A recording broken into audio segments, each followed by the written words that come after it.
Okie dokie, ladies and gentlemen, welcome to another installment of Turn 4 Sparks Controversy. It's been a long time since we last done one of these, hasn't it? Especially with you, Bryce, because I think the last time you were on was episode. It was when we talked about um, the 2024 NASCAR Championship with all three series, with All Guy winning the Xfinity race, now a Rally series, and controversially, Logano winning the Cup Series championship. Has it been that long? Yeah, it's been that long, dude. It's been that long.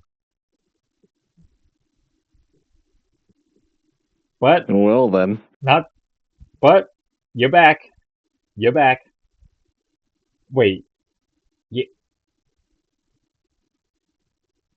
um yeah, it was either episode 11 or episode 12 that you were last on one of these episodes. So, dude, you realize it's been well over a year, if not almost 2 years, since you've last been on the show. Drink that in real quick. Well, well, there are of course reasons for that, but those are just past reasons, so I'll just leave it at that. Other than that, dude, how you been? Then okay, I'm alive, I'm living, I'm trucking through, so there's that, I guess. We all I are. don't know. You and me both. You and me both. It's life. It's life. Life is a highway, and we're going to ride it But all I don't want to. But night I long. don't want. But I don't want to ride it all night long. Especially with the direction that Sony is going with, which this is what we got on the call for, and to not only get another call going, but also simultaneously get on the podcast recording and discuss it, get a discussion going with fellow listeners who are listening to this following episode. For those that are unaware, especially for those that own or have been a fan of PlayStation, going into 2028, everything will be digital, which means the disc, the video game disc, like the actual physical copy of a PlayStation 5 video game disc, will be no more at the end of 2027. After what I saw, Bryce, on your social media platform and what you posted um on your social media, you're not happy with it. I'm not happy with it. Hence why, again, we're on here in the first place to discuss this situation and to discuss this controversy. I've had this discussion with a few of my coworkers earlier today, which reminds me, I forgot to say this. As of this recording, episode 16, it is July 7th, 2026. Forgot to mention that, as I always do at the beginning of these episodes. So, got that out of the way now before I end up forgetting completely. As I was saying, I had this discussion with my coworkers earlier today, and there was mixed reviews. Some agreed with the change, while others did not agree with the change.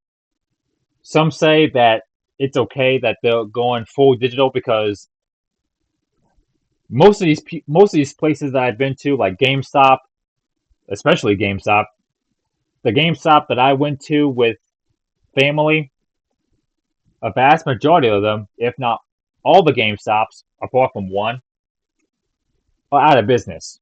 Why? More than likely because everyone's buying stuff on the consoles.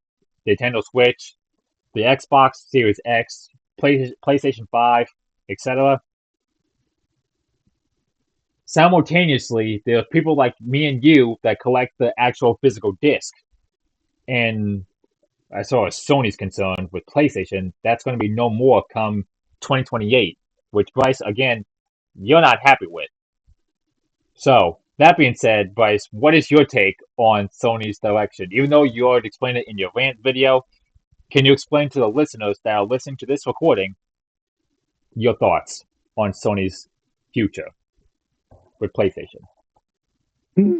Well, like I've pretty much admitted in my own video, I hate everything about it. I, and not to mention, mind you, when I talk about all of this, this is coming from someone who has spent basically the past 26 years of my life as a PlayStation customer and PlayStation consumer. So when I say everything that I'm about to say, it comes from a place of a diehard, passionate Sony. Well, not even like a Sony fanboy. I won't even call myself a Sony fanboy because no one cares about the company. Like, F the company, okay? But as far as the PlayStation brand is concerned, I have always been in this pipeline since I could walk and talk. Back then, I had a PS1 years ago when I was very little, and I would cycle between that and the PlayStation 2 simultaneously. Of course, you can only imagine. Of course, I had a PS1 because, well, my parents owned a PS1. More than likely, they definitely got it either when it came out or around the time when it was cheap enough to get one around the mid to late 90s. So, of course, they already happened to have one in their possession by the time I came around. So I got the chance to experience the PlayStation 1 around the 2000s, of course, when I was growing up. And obviously, of course, then experienced the PS2. And of course, as you can only imagine, I fell absolutely in love with that as a kid. Spent most of my childhood, most of my time during the 2000s on PS2 for a vast bulk of my childhood. Played so many great games, had a lot of great experiences, and just genuinely loved the PS2 as a kid. Absolutely adored it. It is still, for me, my favorite console of all time, and arguably it is the greatest console of all time ever made. But then aside from that, then on my birthday in 2009, when I turned 10 years old, I ended up getting a PS3, and I still have that same PS3 still to this day.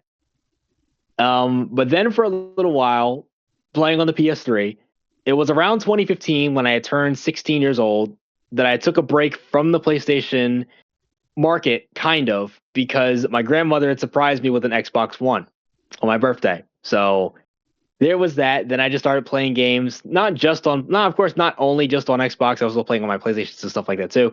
But as far as keeping up with the mainstream gaming pipeline, I was in Xbox for a couple of years until we all decided to put our money together in 2018 to piece together for a PlayStation 4. And to be honest, we should have gotten that in the first place, but it is what it is. So we ended up getting that, ended up getting a PlayStation 4 around that time, and stuck with the PS4 until I was able to, with now having a lot of job money, of course, because, well, working, I was able to, along with my brother, scrape together money as well. We put our money together to get the base PS5 that we have downstairs in our basement. And then just this year, before the prices braked up, in April of this year, I used my own money and bought myself a PlayStation 5 Slim.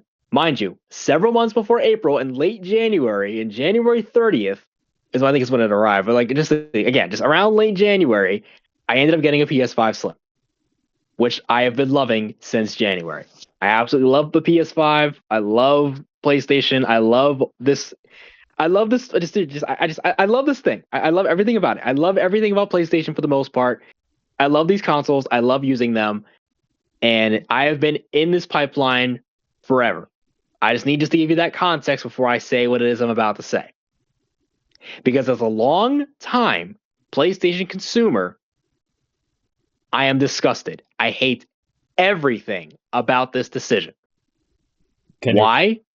Several reasons.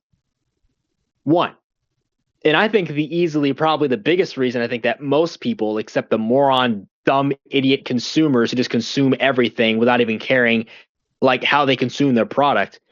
The biggest reason why I hate this so much is because you should understand they are punishing the average consumer who wants to own their product. Now, listen, and this goes to any viewer or anybody that might be watching this that buys things digitally. Listen, if you're someone who buys things digitally, I'm not hating on you. I'm really not.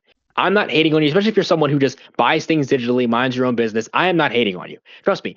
Even I would be lying to you if I told you that I didn't have a digital library myself. I do. But my digital library consists of games that either were just free games or games like games that were on like the PS. If you're subscribed to PlayStation Plus, you know what it is. PlayStation will give out like free games or whatnot or whatever, like PlayStation Plus, like free games or whatever, and you can install those like onto your like your physical on your like your library, your digital library or whatnot. There's like there's PlayStation Plus games you can just put on your library. I have those, and then I also have a few games that I didn't care to own physically that I just bought digitally because they were either on sale or I just wanted to get them just because.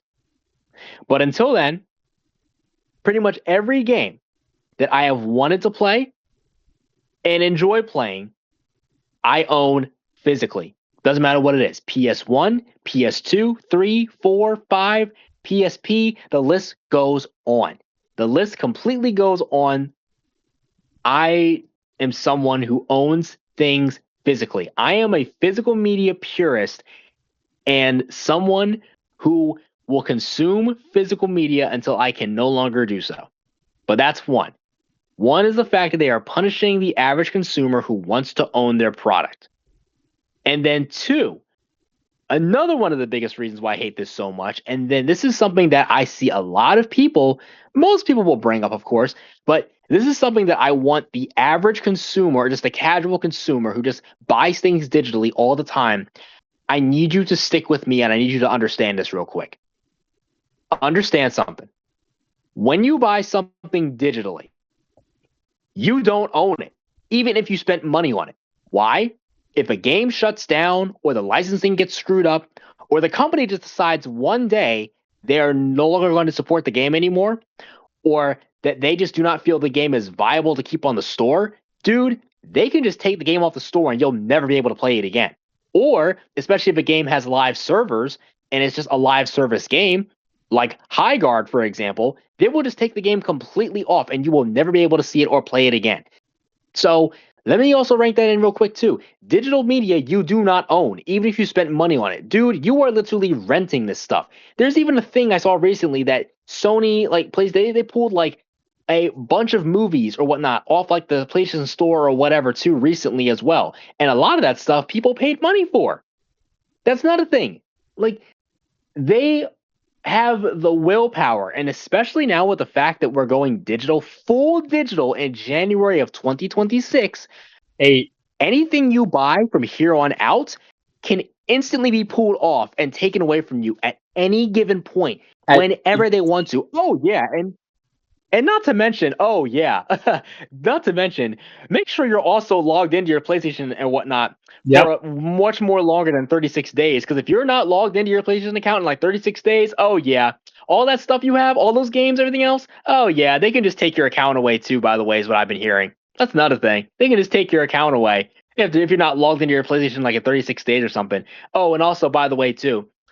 Also another thing too, which is also big as well, don't do anything to get your account banned or suspended or whatever when this time comes around too, because oh yeah, that's right, if you can't get into your account or whatnot at any point during the digital era, oh yeah, tough shit.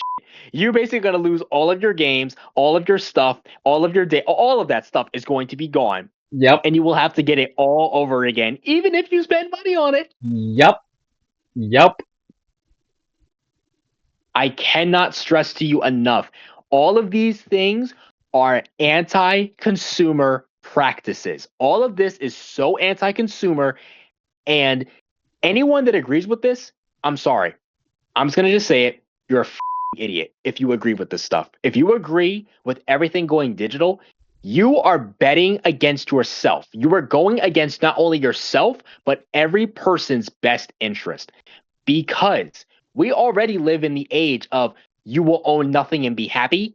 We are seriously going to start living it in 2028 if this continues to stand. Because in And 2028, more than likely it will. 2028, as you know, as we all know, everything's going to be all digital. And as you said, I was about to bring this up too. You purchase something on the PlayStation Store, and it's because you know how pricey games are, especially new games these days. You purchase a game that Oh, costs, I'm just going to say it, estimate, for example. You purchase NASCAR 28, for example, and that costs 60, $70, maybe more if you get the deluxe edition and added DLC. But then again, the deluxe edition, you get all DLC for free. But still, come a year or two late. Well, it's by icing, but I'm just again throwing an example. Come a year or two later, you won't be able to play the game anymore.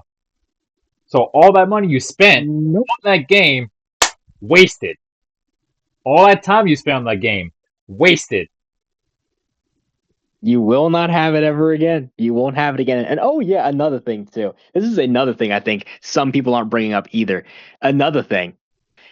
Same thing. This also goes with the pricing of games. Do you notice that when you go on the PlayStation Store, especially when it comes to new games or just a lot of games in general, the price stays around $60 to $70 for plenty of games. For a lot of games on the store, unless the game goes on sale for whatever reason, for like a day or so, that price remains the same. It doesn't drop. It doesn't go down. It remains the same. I'm looking at prices. But I'm looking at prices right now on the PlayStation Store. College football, you won't believe this. Again, this is what I'm seeing. EA Sports College Football 27 at the moment costs $100. for a college football game, dude, for a football game. And do you think that price is going to drop just because you wanted to? No. No. But for a game that is physical, and in most physical retailers, the price eventually drops on a lot of those. Hell, let me put this out here real quick. You can get a lot of physical games, not even just in the stores, even on places like Amazon for much cheaper. Heck, they'll even drop the prices on certain games after a certain period of time. Even if they do, it's You for. don't see them doing that on the PlayStation Store. Even if they do that for a season. Let's summer season, summer sale, fall sale, 4th of July sale. That's the only time the prices will drop down. But as for any typical day, yeah, the price is going to remain high. GTA 6, that's also $100 if you get the deluxe edition. But You still, get the Ultimate Edition. The Standard Edition's $80. yep, I got the Standard Edition. The Standard Edition cost me $80. you The got. Ultimate Edition is costing you 100 shillings, 100 smackaroos for that shit. It's funny because one of my friends that I know got the GTA 6, the Ultimate Edition, and the digital version, and doesn't give a damn. But even so, I would pre-order it myself. But here's the thing: I don't want to take a chance. I'm going to wait it out a little bit longer, and then once you inch closer to the release date, then maybe I'll consider purchasing it then. Because you remember originally it was supposed to be out in May around Memorial Day weekend or shortly before Memorial Day weekend. So really, Oh GTA yeah. 6, it's supposed to be out right now. I'm guessing because they found bugs and glitches, hence why it's pushed back to November. Heck, this game was supposed to be out like a year or two ago, but it kept getting delayed more than one time. And trust me, to a certain extent, here's the thing: I'm not even someone who's overly against delays either. I would much rather go and take as many delays as possible and have us have a finished product than have something that's rushed. So I'm not someone who's overly against delays. Of course, it pisses me off in the moment, and I'm like, oh my god, we're waiting longer and longer. But you want a finished product, one that's not buggy, one that's not glitchy, one that's not going to have like a million problems come launch day. So, especially in this day and age. So, at the end of the day, to an extent, I'm like, hey, whatever. It's whatever, fine. Does it disappoint you? Yeah. But can you understand it? Yes. But at the same time, it's like, yeah, we'd be playing it right now if it wasn't delayed till November of this year. But yeah, so we've had that little cycle going on. And no, yeah, not to mention the biggest thing, even though I am one of those that did pre-order the game when the pre-orders dropped, because I'm like, dude. And the only reason I even pre-ordered the game really is because of the fact that, like I've said before, I feel like I've said it probably in private before. This has been one of the games I have been looking forward to over the last 10 years. So of course I was going to get this game regardless. And of course I was going to pre-order it regardless, because of course it's a game that I've been hyped for a long time. But I will tell you this though. The one criminal sin though that has honestly been bugging me, even with all of this, we still have not seen an ounce of gameplay yet. There has not been one gameplay trailer at all yet. All we have gotten are just the visuals. and the characters moving on screen. Until then, there has not been any shred of gameplay shown for this game at all yet. In any of the marketing that we have gotten in the last 2.5 several years, there has been no gameplay footage at all, as far as actual, and I mean actual gameplay. So Where there's a mini map or whatever, or like a HUD or anything like that. There's been none of that. There has been none of that yet. And we're this deep into the development cycle. Well, not even the development cycle. We're this deep into the marketing cycle, excuse me.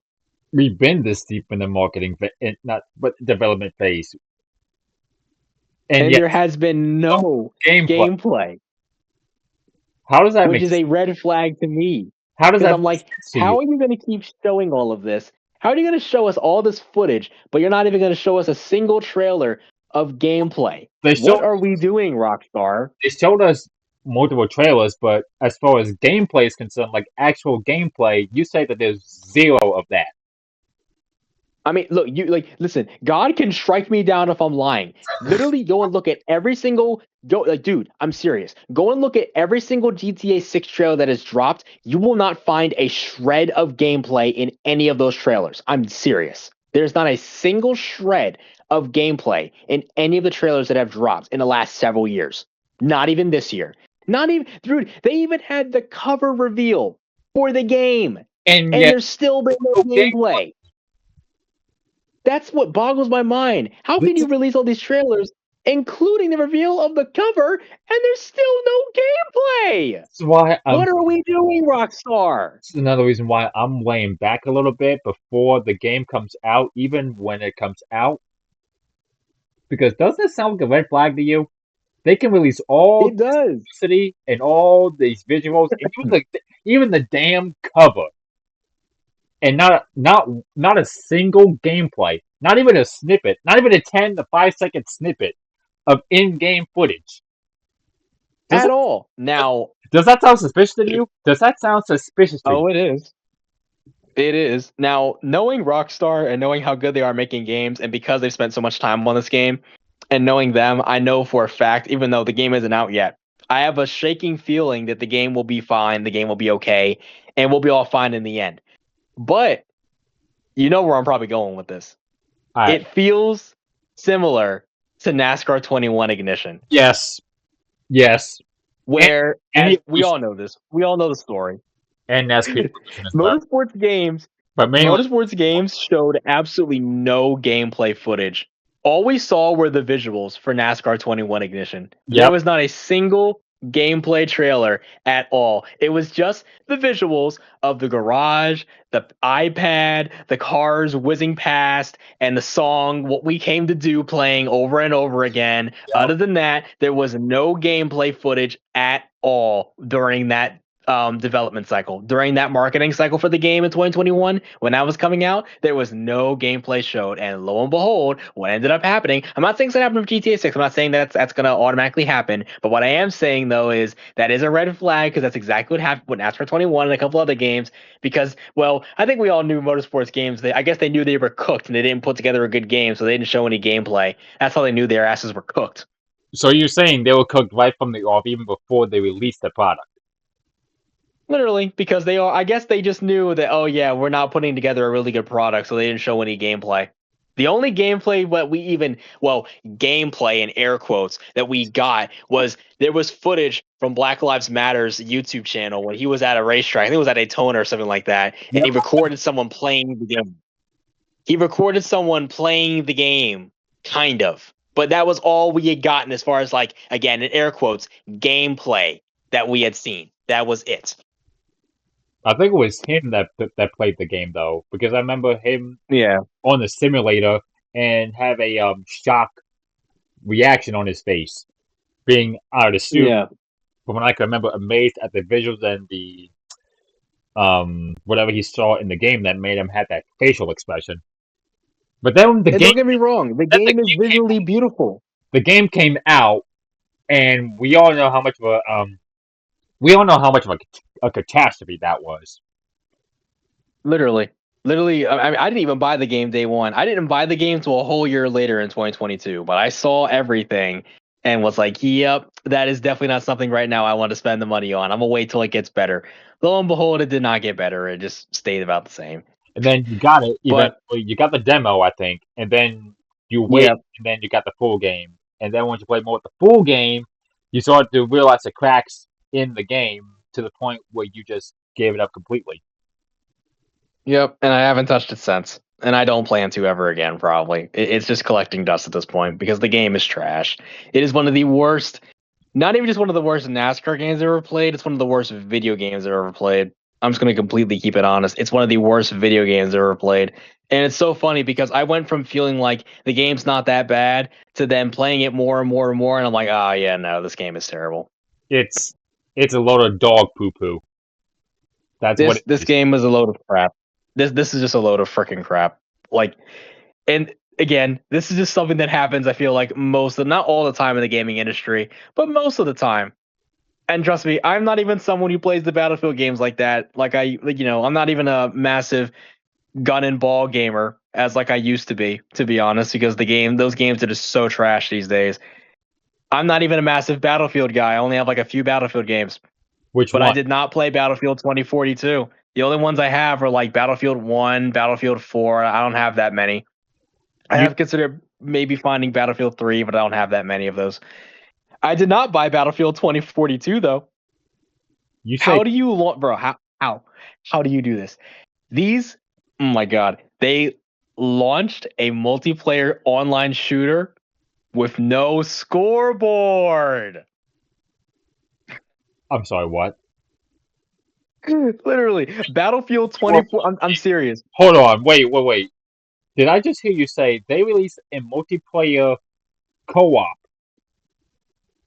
and simultaneously with that multiplayer online session, there was no scoreboard to be seen? Did I just hear that? Lit, bro. Battlefield 2042 launched with no scoreboard at multiplayer, gang. Literally, this game launched with no scoreboard. You can't even tell who's winning and losing. You don't even know who's winning or losing the game. This launched with no scoreboard. How? How do you launch a multiplayer online shooter with no scoreboard, bruh? How? How is that possible, gang? And some of my friends even request me to jump on Battlefield with this. You know, And it's then not to mention, for a lot of people looked at that game and said, "Oh shit, Battlefield is back," because the visuals look so good. It's given, all about the advertising. given what I just heard, I don't think so. But let's be honest. I think for a lot, this is something that happens with a lot of the AAA companies now, especially like as of late or just in general the last couple of years. The AAA companies are the worst offenders of this. If a game, they'll try to make a game look as visually amazing and visually as beautiful as possible. So as long as they can get your foot in the door, spending your money, that's all they care about. They don't care what happens after that. As long as they can get you in the door enough to spend your money, that's all they care about. They can care less what happens after Which that. reminds me, you mentioned money. You mentioned money involved in that.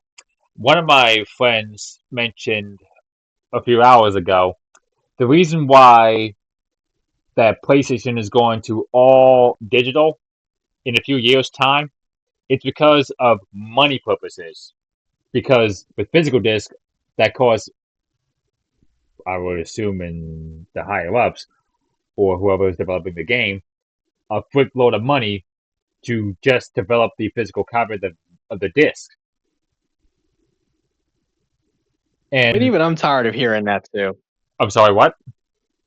I'm tired of hearing that excuse too. It's just another lame excuse because let's be honest with ourselves here for a minute.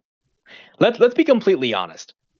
Ever since we started going digital with anything, as far as time and the years have gone on, at first when digital came around, it was something that was very nice and convenient for a little bit. Like, hey, for a little while, it was, and not to mention, mind you, digital was and is supposed to be an option. Okay? It's an option, right? Hmm. For a little while, we had something nice. For a good vast majority, I know for a lot of people like myself who are old enough to remember this, we all remember when Netflix and stuff like that came around, like 2008, around the back half of the 2000s, going into the 2010s. And then you had some other, big subscriptions and stuff come up later on and everything else like that. as time progressed. As time progressed and things got crazier and things got a little bit more, not only did you have Netflix, but then you have a lot more streaming services come along, like Apple TV, Disney Plus, Hulu. The list goes on. As it was another way, another little option for you to be able to watch movies or whatever and all that other stuff. I just gave you watch shows. It gave you another option. It gave you another little option. If you don't want to watch something physically, you can watch it, from your TV, like just from the comfort of your own home or whatnot. You don't have to go to the theater or anything else like that. You can just do it from here. For a little while, we had something nice. You can take a guess though how that turned out, because now where we are with with most things being digital now you are required literally to have, not that you didn't before, but I'm just saying, these days especially, oh my God, excuse me, for a lot of things that are digital now, if you want to watch certain stuff, like certain sports or certain movies or certain things nowadays, you need an active subscription for everything. And these Yes. subscriptions charge you out the ass Yep. just to watch one thing. Or If more. you literally, dude, Could- like for us F1 fans, Yep. I was just doing F1 that. stopped. F1 stopped with the ESPN package deal, TV deal, just this past year. Yep. This past year, going into this year, they ended the contract as far as the deal with ESPN is concerned. Now, all races, unless you're watching on F1 TV, all the races are now on Apple TV streaming there.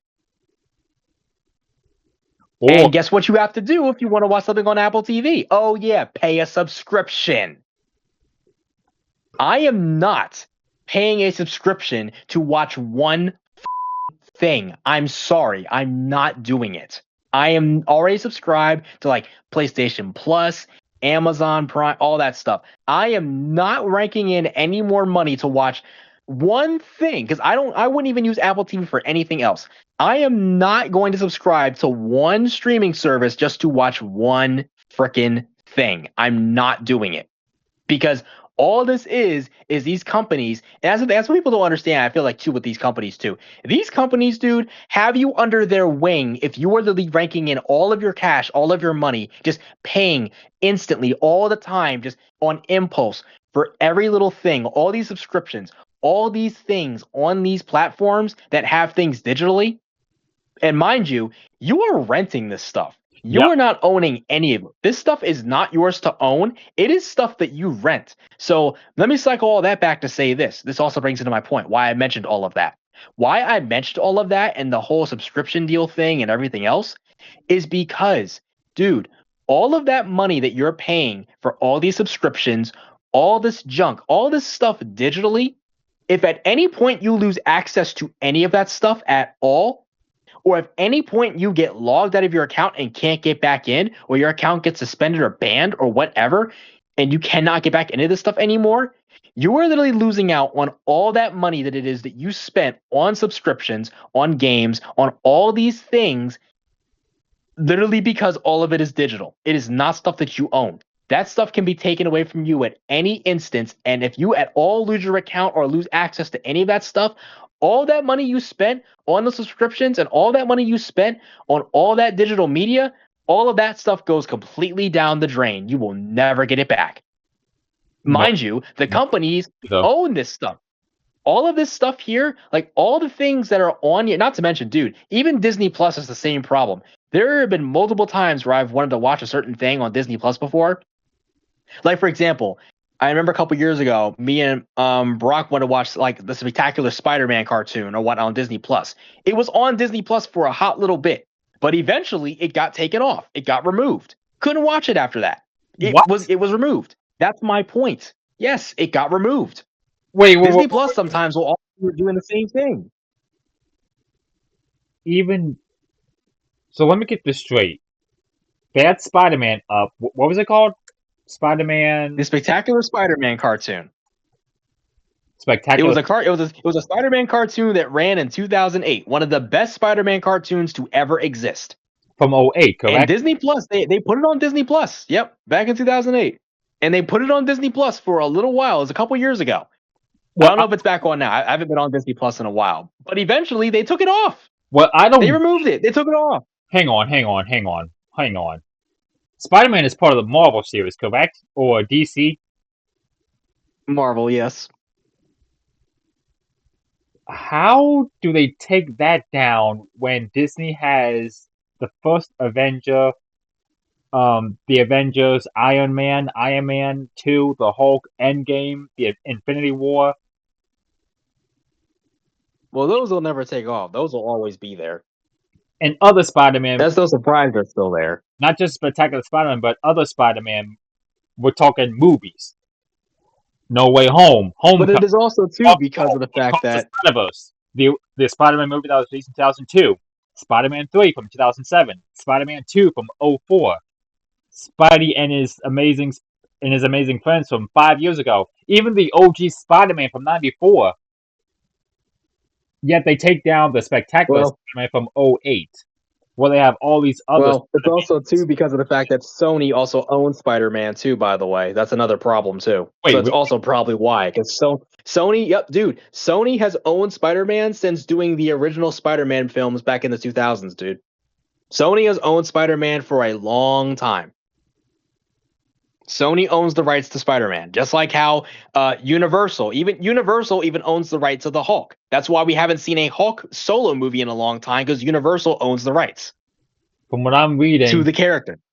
Sony owns the distribution and production rights for live action Spider-Man films and animated features over 40 minutes. That's what I mean. That's my point. They own it. So, and not some just because of that, they can do all of that. But but still, that's my point though, dude.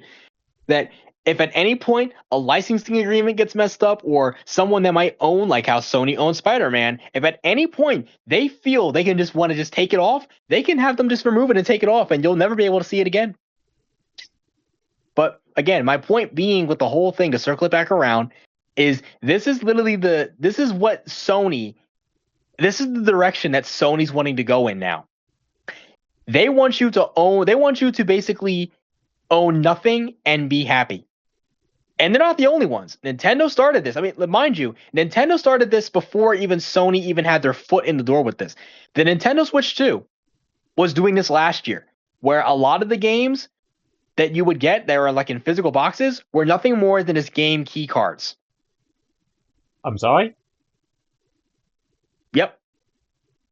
You Yep. mean you say game key cards? I'm putting in quotes. Do you mean the game card? So the game itself, literally, the game key card is literally just a download code. The game is not even in the actual packaging.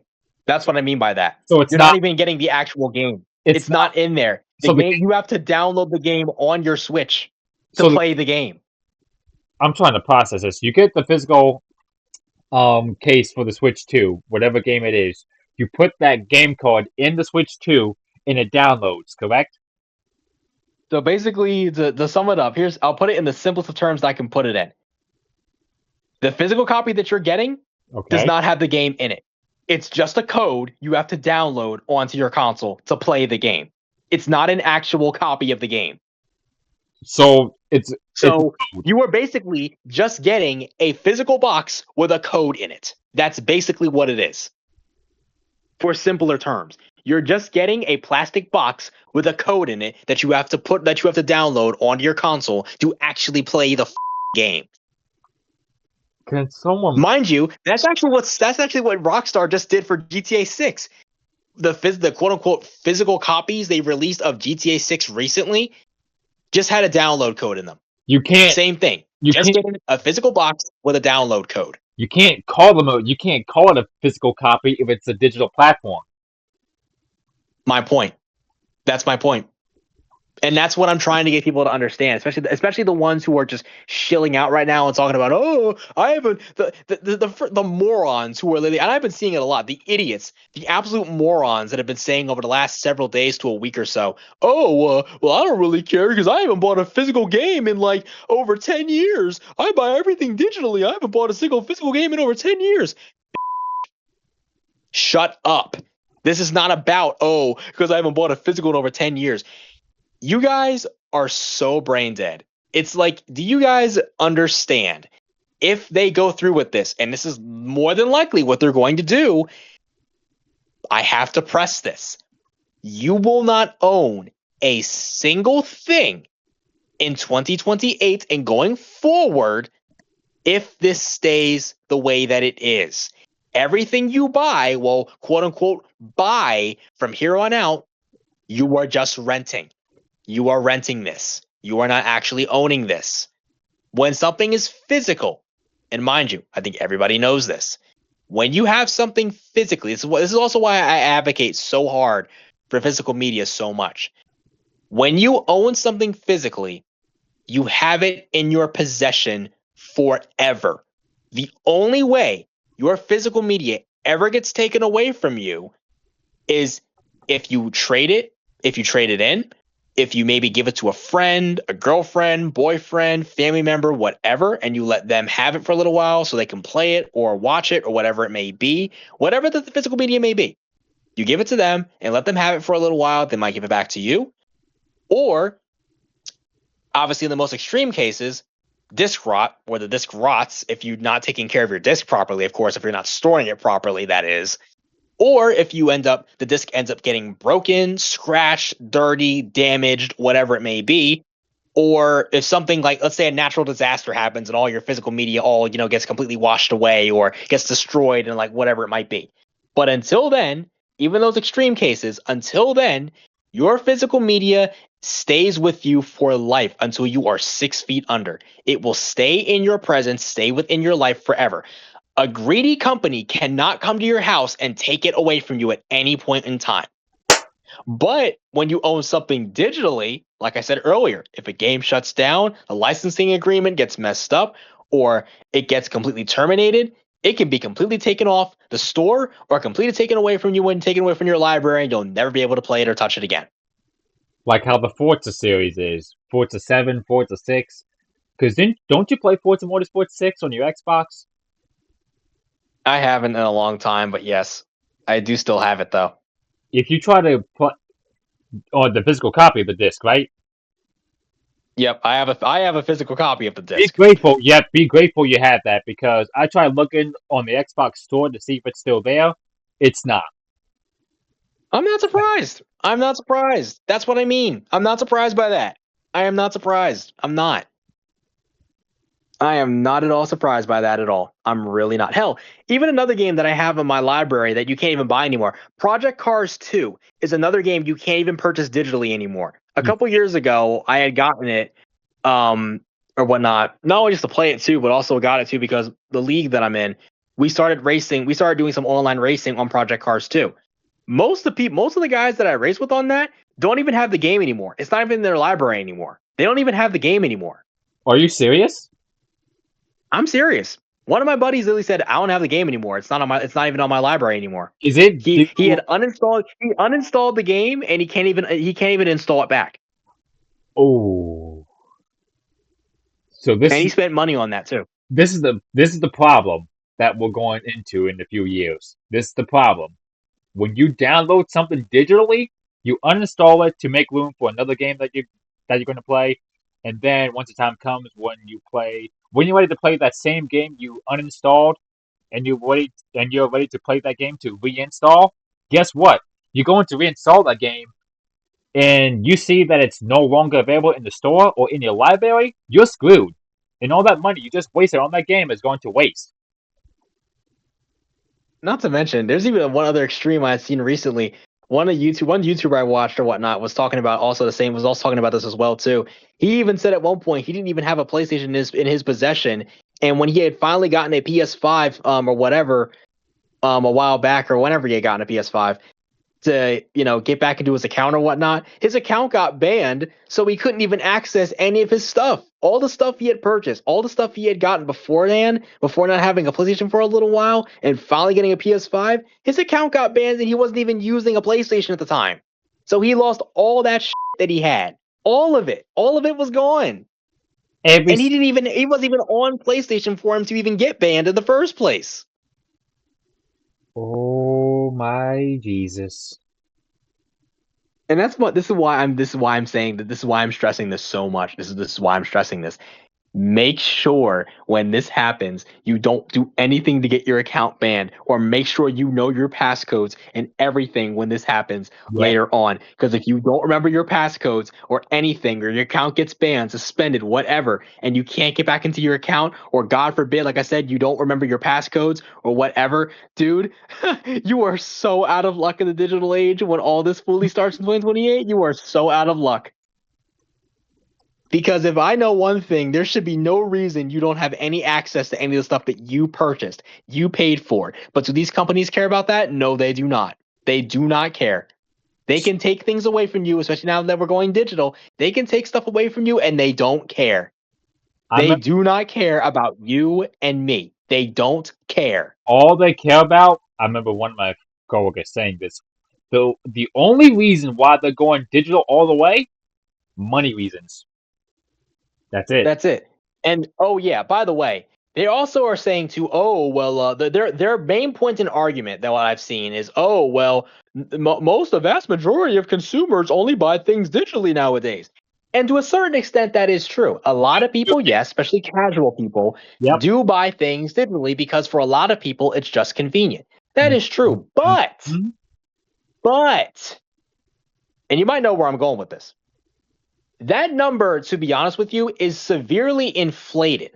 Why do I say it's severely inflated? Because, think of it this way for a minute. There are some games out there, not all, but there are some games out there that are digital-only purchases. So, while the data might suggest that for a lot of things and for a lot of games being purchased, that's the way of the consumer. Let's also be real for a minute and clear the air and say a lot of people are buying digital not just because of it being convenient for them, but there are some games out there that you can only buy digitally and you can't buy physically. Such as NASCAR 25. Like, for example, NASCAR 25 is one of those. You can only buy that digitally. You can't buy it physically because a physical copy was never made. I'm so baffled that you can't get the physical disc, because when the poster came out, I thought that was a game cover for the physical disc. Only to come to find as did I. Only to come to find out that it's only a digital release. And that, to me, dude, I don't know about you, but that was a severe letdown to me. Oh, dude, I was pissed. Dude, I didn't pre-order the game. I didn't pre-order the game day one because of that, because I was waiting for the physical copy. But I did some more research and saw there was going to be no physical copy. I was pissed. And the same because I was so mad too, because I was like, dude, I was so mad because I was like, bro, I could have bought this game day one if I would have known it was going to just be digital only, because I was going to buy it anyway. But I was like, I was waiting for the physical copy to come out, is why I was waiting for a little while. I eventually got it anyway, but I saw that and I got big pissed because I was like, are you kidding me? You're seriously going to tell me now? And obviously, yeah, NASCAR 2060 with the IndyCar game are both going to be digital only. We already know that. And that's obvious. As we all know, when we go to full digital for the PlayStation, at least, maybe the same could be said for the Xbox. And it makes me angry knowing that. From NASCAR 27. NASCAR 21 Ignition.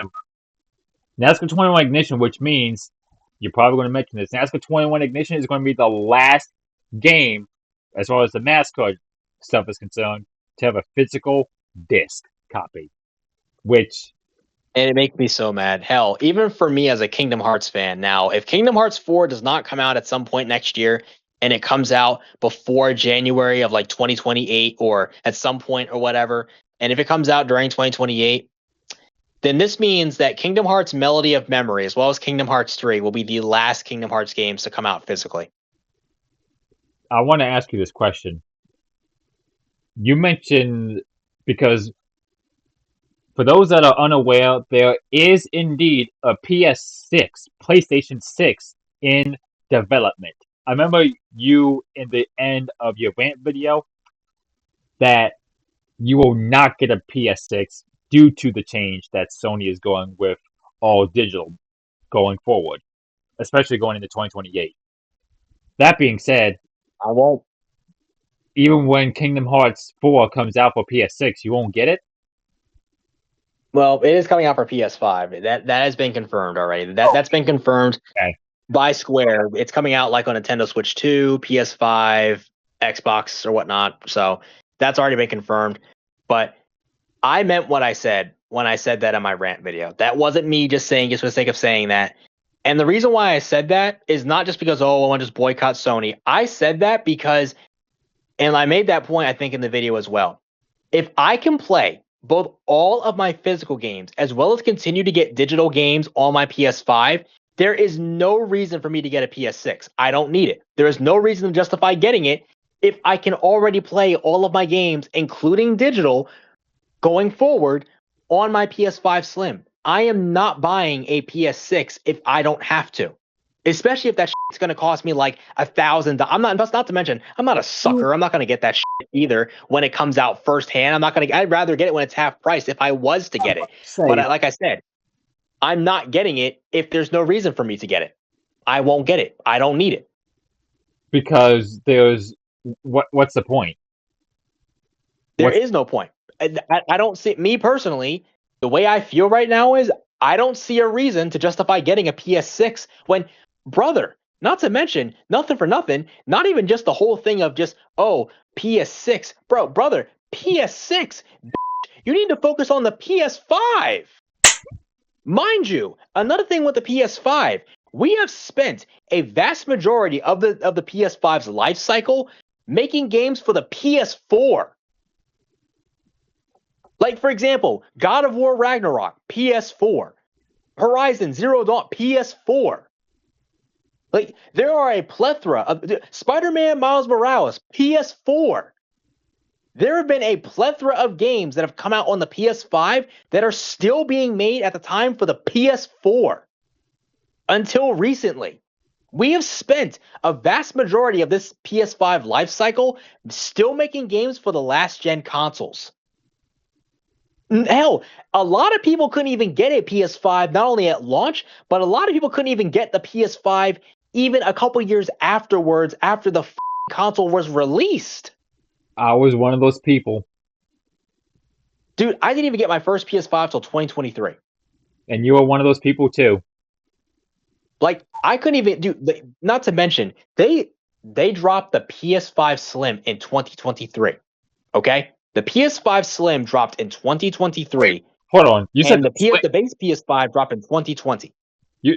Wait. So the PlayStation 5, like the OG PlayStation 5, 2020 you said, right? November of 2020 is when the PS5, the base PS5, the first PS5, both physical, both with the disc drive and without one, came out in late 2020. Is when the first batch of those came out. The PS5 Slim would later drop in 2023. A couple years later down the road when I got my own PS5 at the time. The first one, that is. In 2023. In October. I got mine in October 2023. But the PS5 Slim would release a month later in November of 2023. Yeah. And then a year later, the PS5 Pro would release in November of 2024. Why are people getting these quote-unquote upgrade consoles when it's literally the same console from 2020? And mind you, the prices for these consoles have only raked up in price over the last several years. And one of it, too, is because of the way the economy is, because of the RAM shortage and all this other stuff, too. So there's that as well. Mm-hmm. By the way, you need RAM, of course, if you want to install a PC and stuff. Yep. Anyone who owns a PC would know that. Yep. But because of the RAM shortage and all that stuff, the prices for consoles now have skyrocketed. And not to mention, Xbox and Sony, especially Xbox, have raised their prices several times. Xbox is going to do it again in August, too. They're raising the prices again. They're raising them again. How much are we talking here? So I know for a fact some of them cost around like $400, $500. Now, a lot of them are going to cost you $600 to almost $900 or more. For the Xbox Series X or the S? Yep, S or anything else like that. Same with even PlayStation to a certain extent. Because they raised their prices earlier this year in April too. That's why I was so happy I got my Slim before April. Because they raised the prices at April. I'm looking at the prices right now via Amazon. The Xbox Series X, the priciest one that I found, almost $500. Yeah, I know. Even if you're not even on Amazon, just in general, you'll even go and take a look. Some of these, it's like, bro, you're gonna have to go and sell an arm and a kidney. Some There's of these are gonna cost you like $800, $900 a band. there's one there's one at exactly $500, if not more. It's like, my brother in Christ, who the is buying that? Not me, that's for sure. Like, I can't stress this enough. Hell, even the PS5 Pro is another example as to how we've also gotten here in the first place. The PS5 Pro, when it first came out in November of 20, dude, the reveal trailer for the whole reveal video on Sony's channel for it Uh, is insane. uh, You are paying over $700 for a discless console, uh, and if you want the disc drive on top of that, it's an extra $80. Dude, I'm looking at the prices right now for the PlayStation 5 Pro. We're talking well over 1K, well over a grand. Told you. I told you. I'm looking at one that says $1,179, 79.99. Another one, And mind you, 1,200. a lot of those are ones without a disk drive. You Yeah, have to manually install the disk drive. You have to go and spend an extra 80 bones or more if you want a disk drive. and both of these that I found that I'm reading are digital only. For a diskless console, bruh. Again, why would you? They're Why making would more you? Why would consoles you? than games. For people that own, I'm not trying to bash on anyone when I say this, but I'm just saying my stance and my 2 cents. Why the hell would you get a PlayStation and upgrade, quote unquote, upgrade, so to say, when you already have a PlayStation 5 that has all your media, all your disc, all your game data, all of your streaming services on the PlayStation 5 that you already own? Why spend thousands of dollars on a quote unquote upgrade when it's the same damn thing? And the only reason the PS5 Pro was even made in the first place was just for a little more extra graphical improvements. That's the only thing really on there. But to be honest with you, even if you play games still like I do on my PS5 Slim, excuse me, or even just the base PS5, I don't notice much of a difference. The games still look just as clean as they did on the base PS5, let alone the Slim. So there's no reason to even have a PS5 Pro in the first place. There's no reason. Finally, Again, it's a discless console. finally, But someone. it's like, I didn't get it because I'm like, bro, I didn't get it because I don't need it. There's no reason to even justify getting one. Hell, not to mention, especially even as far as like exclusive are concerned, it's like, don't get me wrong, I'm not saying there hasn't been any exclusives at all, because I mean, you'd be lying if you said otherwise. Sony has had their exclusives, but there hasn't been as many exclusives as there should have been during this console generation, because Sony themselves have messed up so bad with their shady business practices, and not to mention the fact that they focus so much of their time on live service games during this generation, and several other games too. Like for example, we had a whole Spider-Man game, not Spider-Man 2. That's obviously, we've already had Spider-Man 2 already. That's already come out. But there was a whole Spider-Man live service or whatever game that was supposed to come out. That got canceled, but y'all greenlit Concord. Hell, even another game, Last of Us Factions, which was supposed to be an online live service Last of Us video game, was also supposed to come out. That got canceled too, because Naughty Dog was like, yeah, we don't know if we can maintain this. Dude, what did you expect? It's a live service game. You're supposed to maintain it over time. What did you think live service meant? Live service games are meant to keep you playing forever and ever. Why do you think games right now like Madden, FIFA, and 2K are so popular amongst the stupid casual ball-in gamers consensus? Why do you think those are so popular? And Fortnite and all that stuff. It's because they're games that are live service and meant to keep you playing just this one game.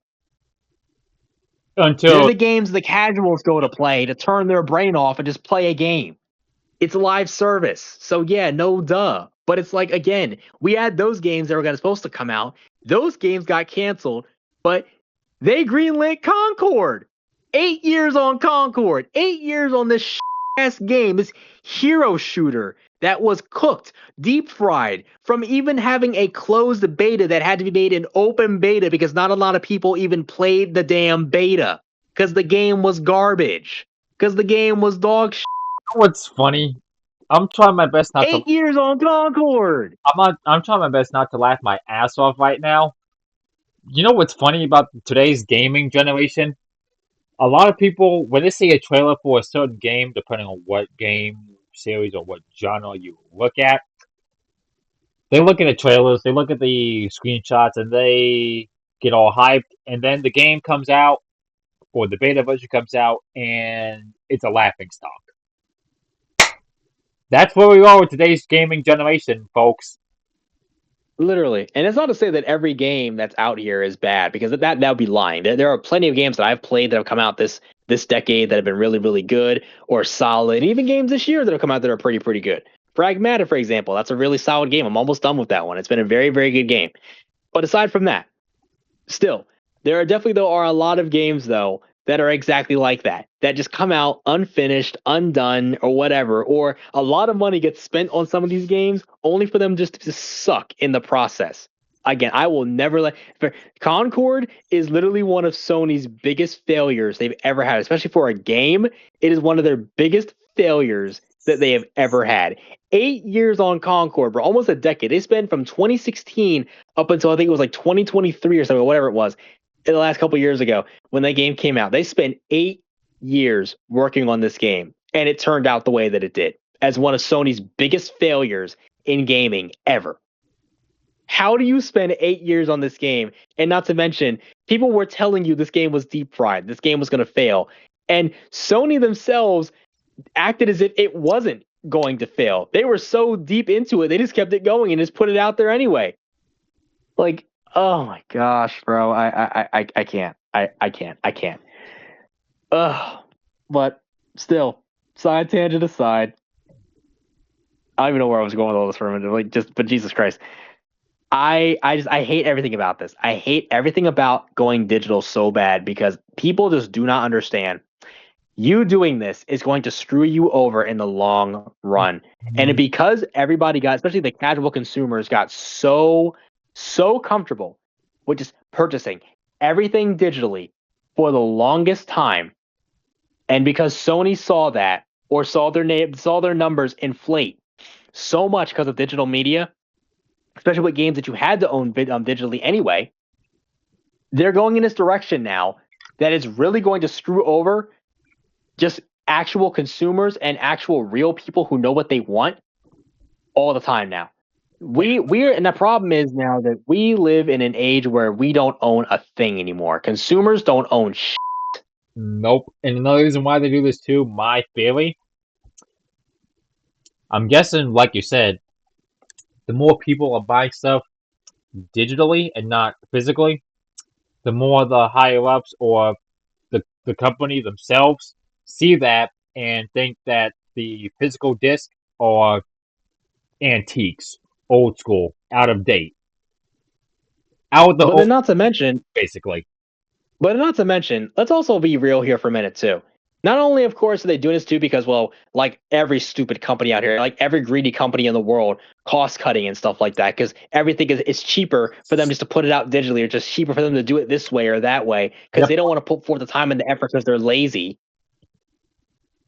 But not only that, but have you noticed something back in? I mean, you noticed this. If you can go and open up any of your PS2 games right now that have a booklet in them. Remember back in the day when the PS2 games were a thing? Yes. How not only how detailed, of course, those games were, especially with that, but are you referring to the manual that the games come in? Yep. Uh-huh.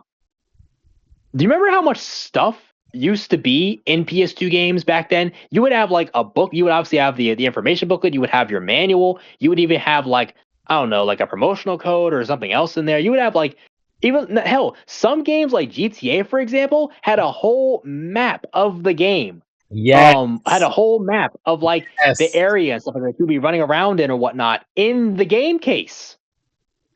Like, for example, GTA 4, I have my own copy of GTA 4. It has the game, of course, has the game disc. a manual in there, and it has the whole map of Liberty City, or whatnot in the game case. Dude, that amount of detail, it costs money, yeah, but companies, especially them, they cared enough to. My point being, and why I'm saying this, why I also feel they're also going this route too, is because people also haven't been buying physical either. Yeah, because they cared so much. They made sure to like put things in there to get you really to care about buying the game physically back then. Well, also because it was the only thing you had to be able to do back then. But still, they made sure to put as much time and effort into those game cases back then, into physical media back then. Nowadays, when you buy a game physically, the only thing you get out of it is just a disc inside, or just a promotional code, or whatever it is, and all just codes and stuff, or just like a pamphlet or whatever. That's like nothing to it. So now, because the game cases are like hollow shells of their former selves now, like this is my whole point. Why I'm saying that is because they're also, I feel like, getting rid of it too, is because of the fact that people don't care about them anymore, because people now, just a lot of people, most people that is, that don't care about physical media, that is, only see them as just plastic just to keep around, that just takes up space. Or they just don't see a reason to it because they're not detailed enough. There's nothing in there. There's nothing in there to like, nothing inside the game case to excite them enough to keep it, or to excite them enough to actually get it. Like I said, there are people out there that think that getting the physical game disc antiques, out of date. So if they chose to put more effort in like they used to, and put like, booklets back in there again, and a couple other little things, like all those small little Easter eggs, all those small little things. Hell, some games even came with like codes, like a soundtrack, or like half of a soundtrack of the game's music or whatever the heck in there too. Like they would do that back then. They would actually do that. They cared. They cared back then.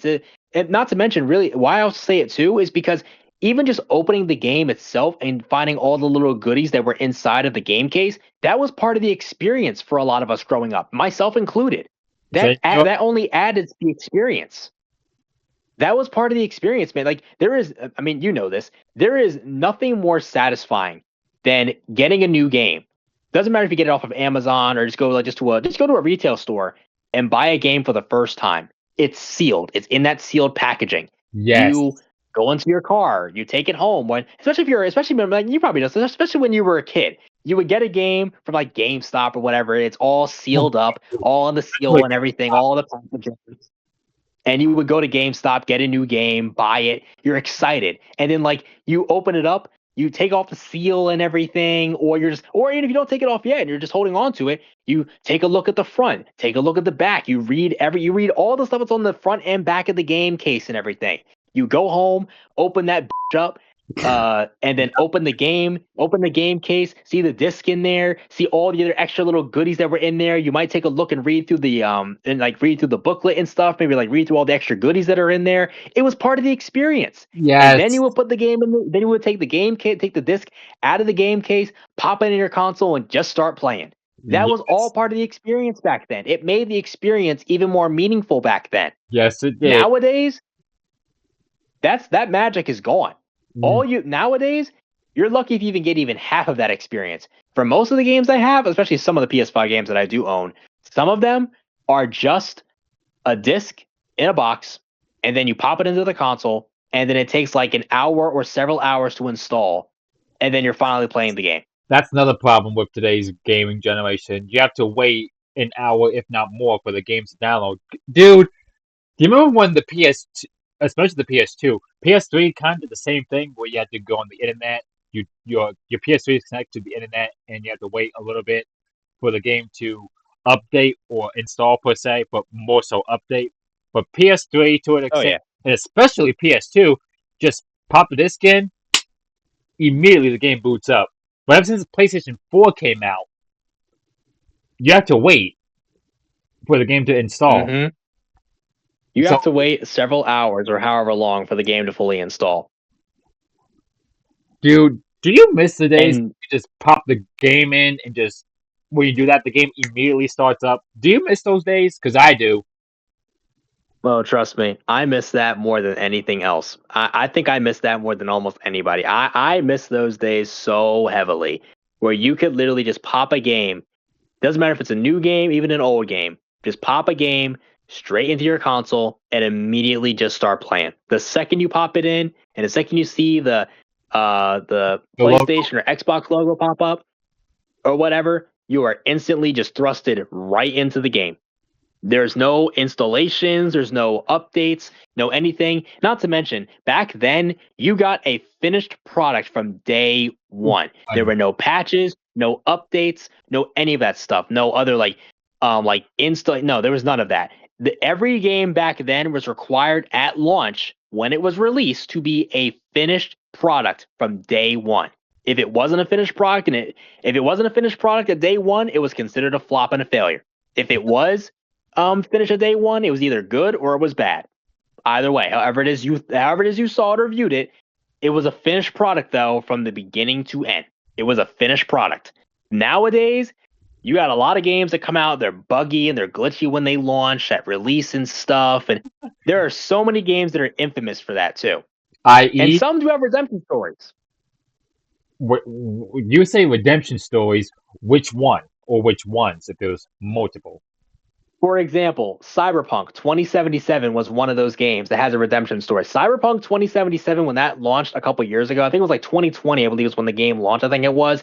That game launched and it was buggy as hell when the game first launched. It was buggy, it was glitchy. It was an unfinished product when the game first came out. Cyberpunk 2077 is one of the most infamous buggy and glitchy releases that have come out this decade. It was that bad. But luckily, why I say it as a redemption story is because eventually the game got ironed out, all the bugs and the glitches were removed, and it's so much better. Dude, I'm saying this again as someone who absolutely loves Cyberpunk 2077. Dude, when I got Cyberpunk 2077 for the first time this past year in like March of last year, I just binge played that game for a while. It became my favorite game to play on the PS5 for a hot bit. It's that good. Like, wow. I literally was just on there for hours. I was getting I have over at this point now, I want to say like almost 100 hours on that game. I had just been getting lost as in that game for like several months. For a while, I was lost as in that game. Let's put it this way, Cyberpunk 2077 basically is like the futuristic GTA. Put it that way. So GTA it's a first person like open world type game. It's very good. I really love Cyberpunk a lot. But Cyberpunk wouldn't have that redemption story if all those bugs and glitches from that game when it first came out were not ironed out. If it wasn't. But it was one of the most infamous releases of this decade alone. That's one of them for sure. I'm trying to think off the top of my head any other ones I could think of. But Cyberpunk is one of the biggest worst game launches I've ever seen. And it was talked about all over the place. Like I said earlier with Battlefield 2042, that game launched with no scoreboard and multiplayer. There was that. Even Star Wars Battlefront 2, when that game first came out in 2017, especially when you play multiplayer, they put this thing called loot boxes in the game for multiplayer. Loot boxes? And that wasn't good. So that sucked. Yeah, loot boxes. They put these things called loot boxes in the game and shit like that. Which that stuff, it locked like abilities and stuff like that behind like a paywall and shit like that. So that wasn't fun. So that wasn't cool. Luckily, Battlefront 2 got better as well. Battlefront 2 was terrible when the game first came out. Luckily, it got better as time went on. But of course, because it was owned by EA, eventually, at the end of its peak, when the game was fully taking off and the game was at its highest, these two motherfuckers put these stupid droids, these stupid balls in here, straight nutsack, and just cut the game off like a bunch of. Yeah, like EA really said at the end of Battlefront 2's run, at the end of its comeback run, oh yeah, let's just put BB-8 and BB-9E in here, put these stupid little droids in here, because what the fans really wanted was Ahsoka and Ventress, two really good like Jedi characters or whatnot. They wanted them. Fans wanted those two in there. Instead, what we got is stupid ball droids. We still got these nutsacks in here. We still got those in there instead, and they decided, all right, deuces, cut the game off. We're done. Like, are you kidding me? You say Battlefront 2? Yep, Star Wars Battlefront 2. The one from 2017? Yep. Originally came out in 2017. EA fumbled the bag with this one. They fumbled the bag hard. Let's be And literally when they made it better and the game got good, literally right as the game got good, they decided to cut it off and not even bother supporting it anymore because they wanted to focus on Battlefield 2042, and then the game launches with no freaking scoreboard and multiplayer, gang. Don't even know the score. Don't even know who's winning or losing the game. at that point, you just whip out the piece of paper and keep track of the score, who's winning and losing. But I'm sure no one wants to do If that. you know, if you even know who's winning and losing, that's the thing. If you even know, if you're even actually keeping track. Yeah, 'cause But it's so nobody, but much bro, who crap. the fuck wants to do all that? Not That's me. what I'm like, bro. Even in that, who the fuck wants to do all that? Shit? Not me. I'm not doing all that. I'm not trying to play a game and then do math while I'm trying to figure out who's winning and who's losing. Plus, I'm no good at I math. ain't got time for all that. You and me both. Think I want to? You think I want to do math while I'm trying to play a game? No, no, thank you. I'd rather not. You and me both. Plus, didn't you say I'm not yourself? trying to do math while playing a game. Didn't you say you hate math anyway? Yes, I hate it. You and me It's a both. subject I always struggle with.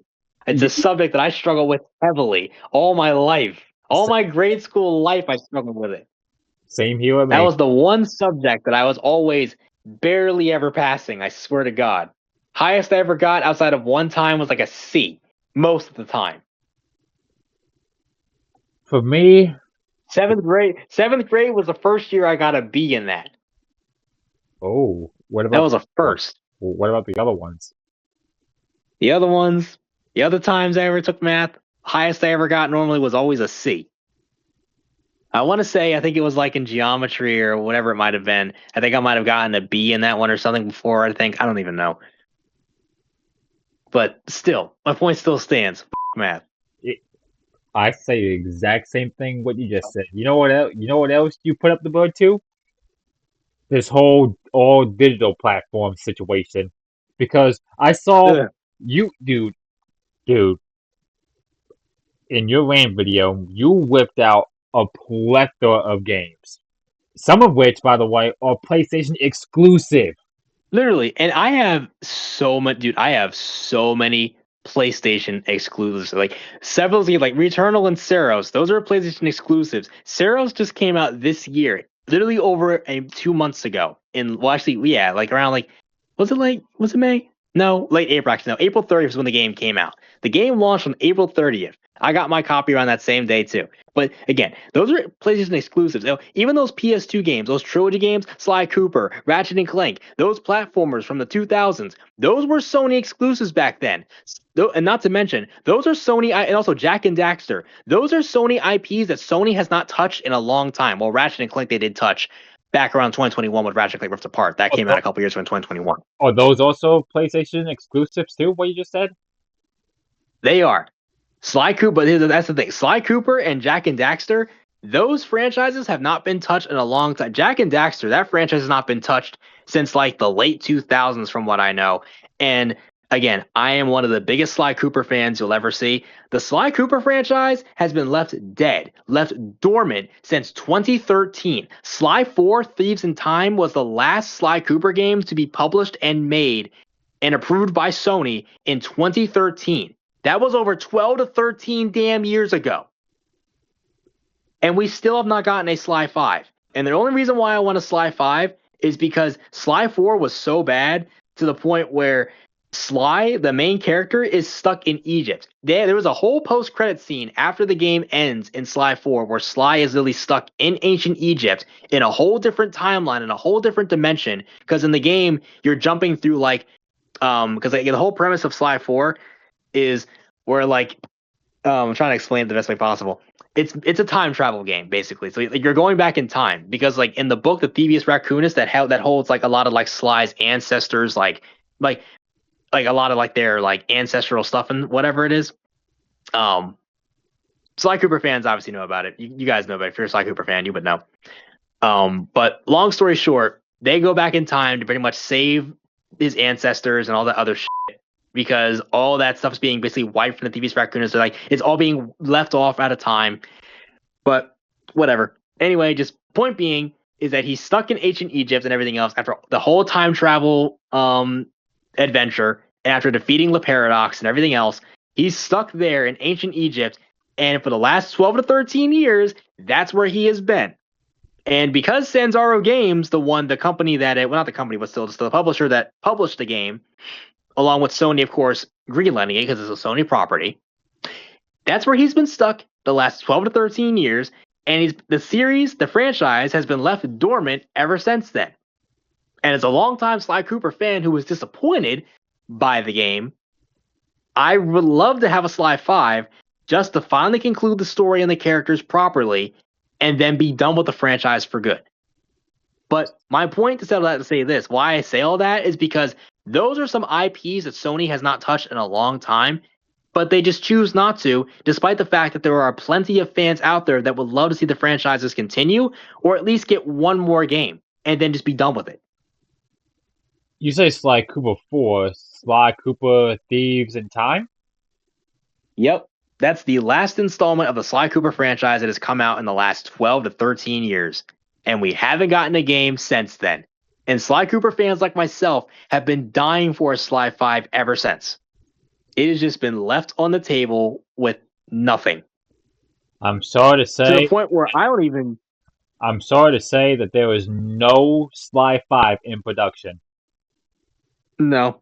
I mean, we've already known that. I So mean, not to mention, Sly, Sony doesn't even plan to. You Sly Cooper fans have been left with a what's the word? A cliffhanger. Yes. We've been left with a cliffhanger for over 13 years. So with that over 13 years, man.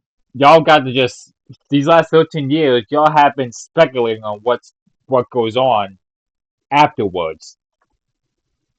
We have just been left just sitting here, just hoping, praying one day that eventually we will be able to maybe. I mean, and the sad part is too. There's not even there's been no plans to even re-innovate or even bring it back at all. There's been no plans at all. There's nothing. There's been nothing else. Not to mention, and a lot of Sly Cooper fans know about this too. I know about it. There was actually also supposed to be a Sly Cooper movie around 2016, 2017. And then that got canned. It never came out. Ah. So even not even the Sly Cooper movie was safe.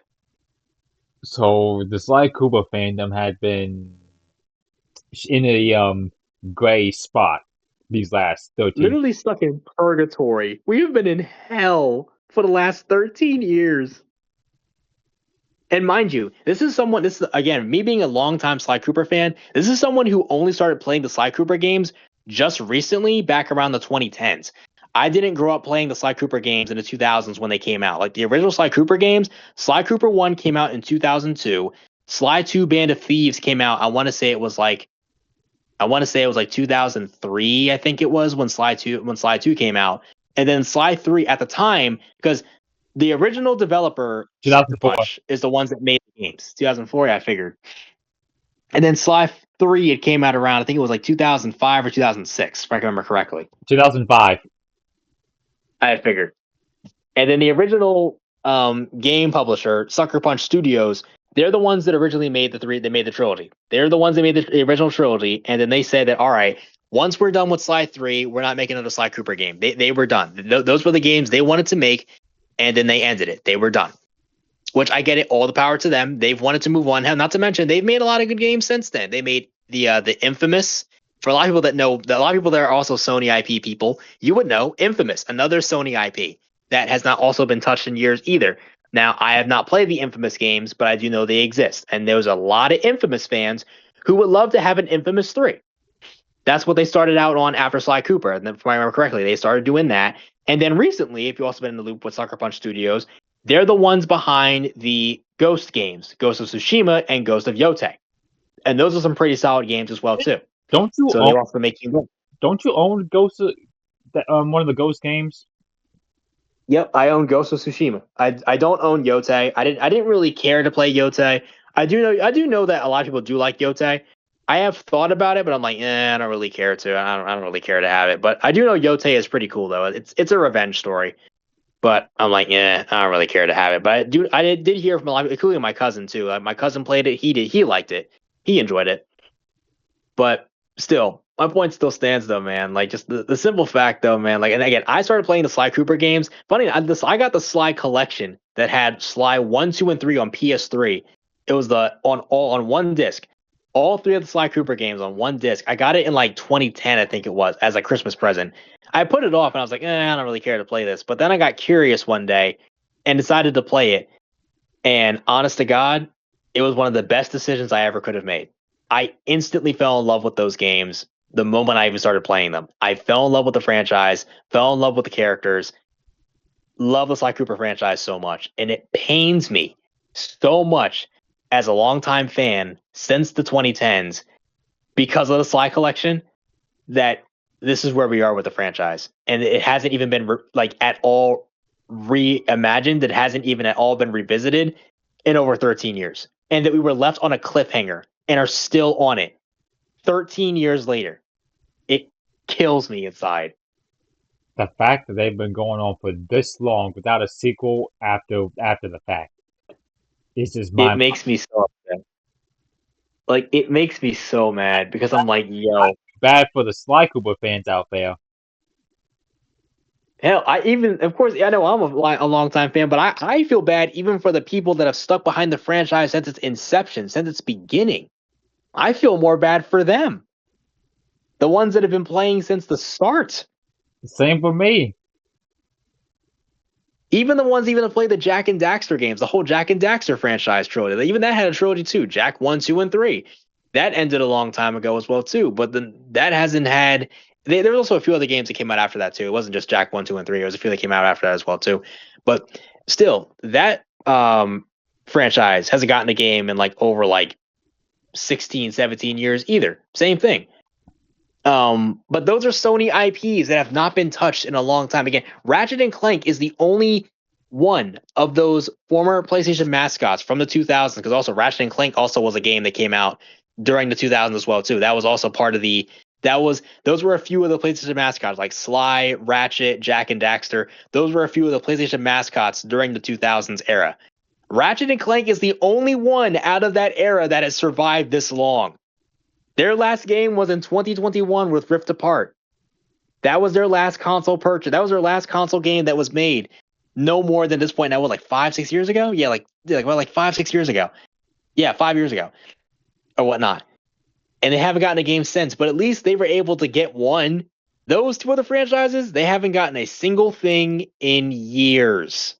The first Ratchet and Clank game, from what I'm looking at, was November of 2002.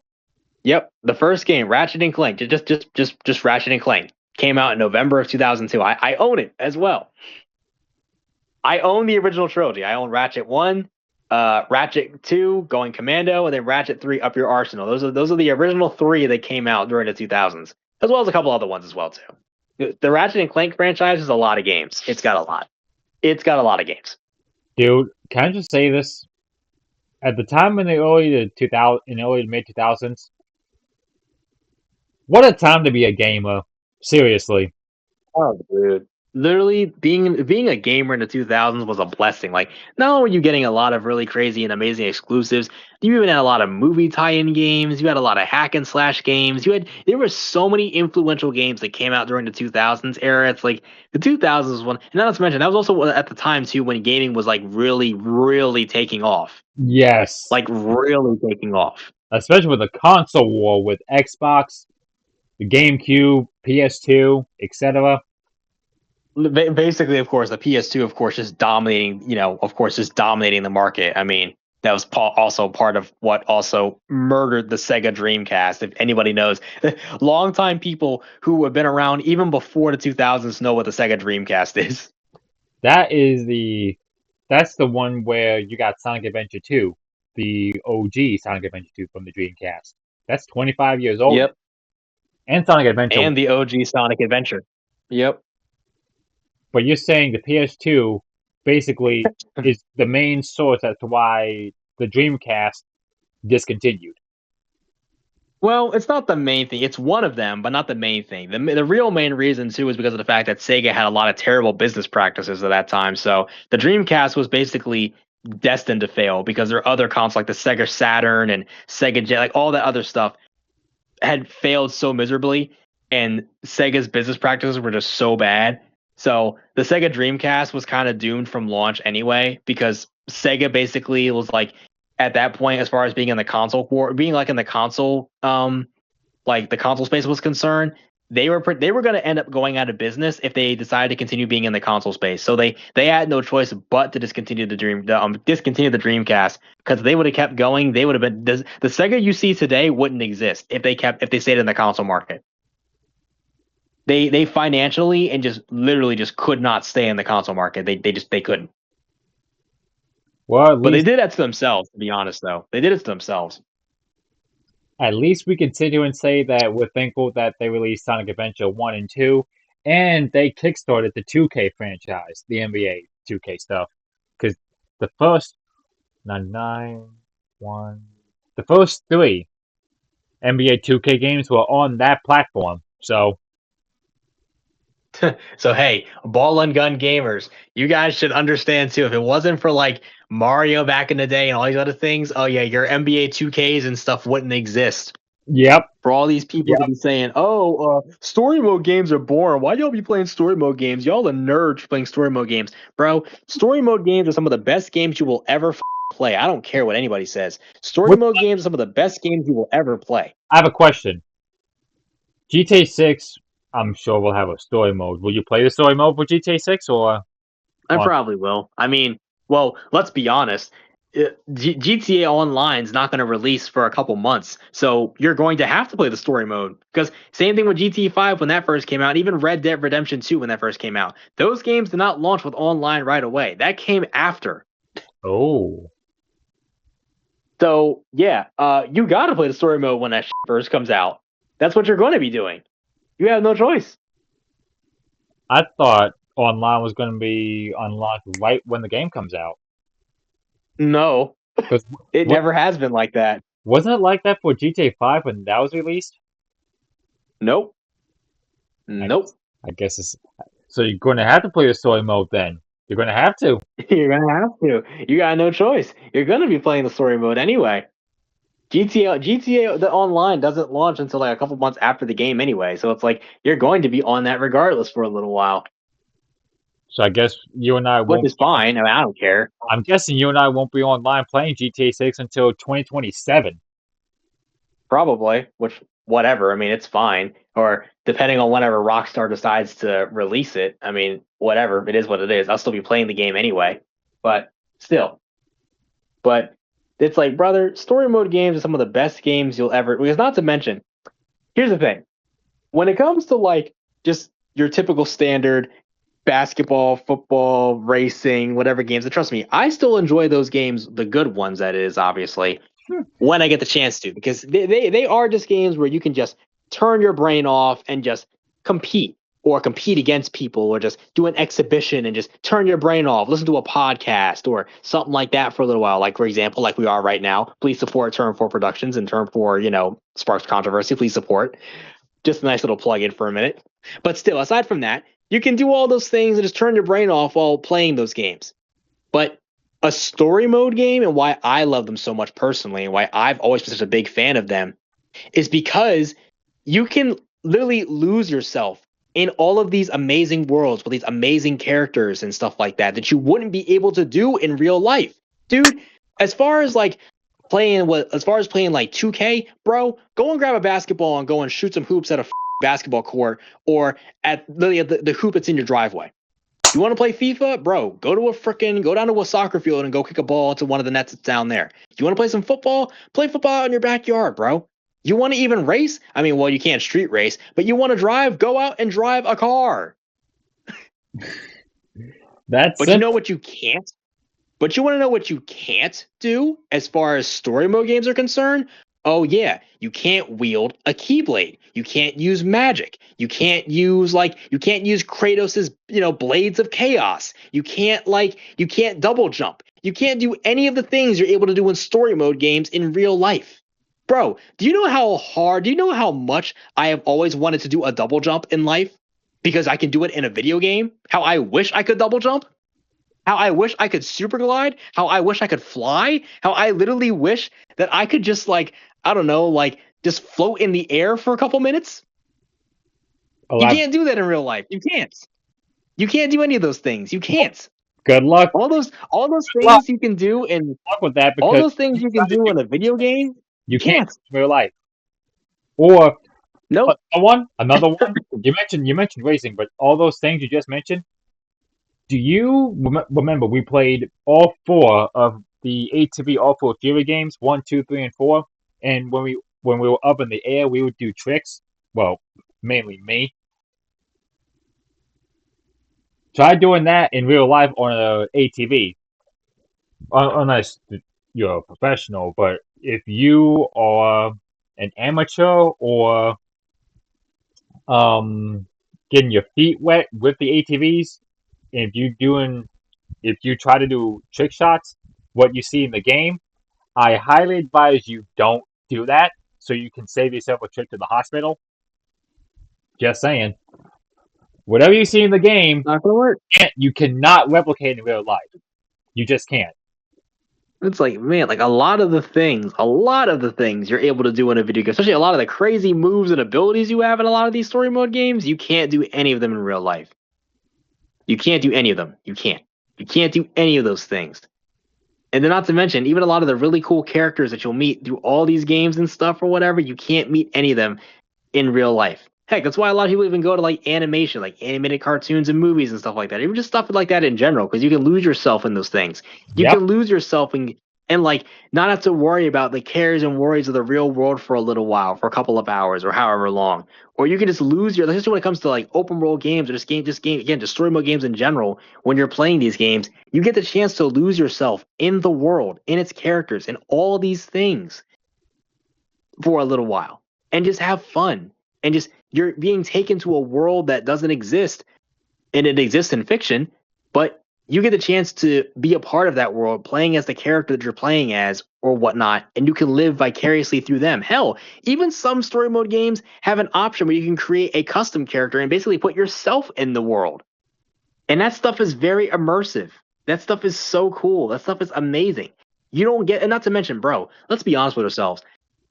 2K, NBA 2K is literally a role-playing game, bro. Like that's what a lot of these ball and gun gamers don't get. Dude, NBA 2K is literally a role-playing game. You're doing legit, especially when you're playing the career mode and stuff, or going to my park and everything. You're literally doing the exact same thing you're doing in a story mode game, bro.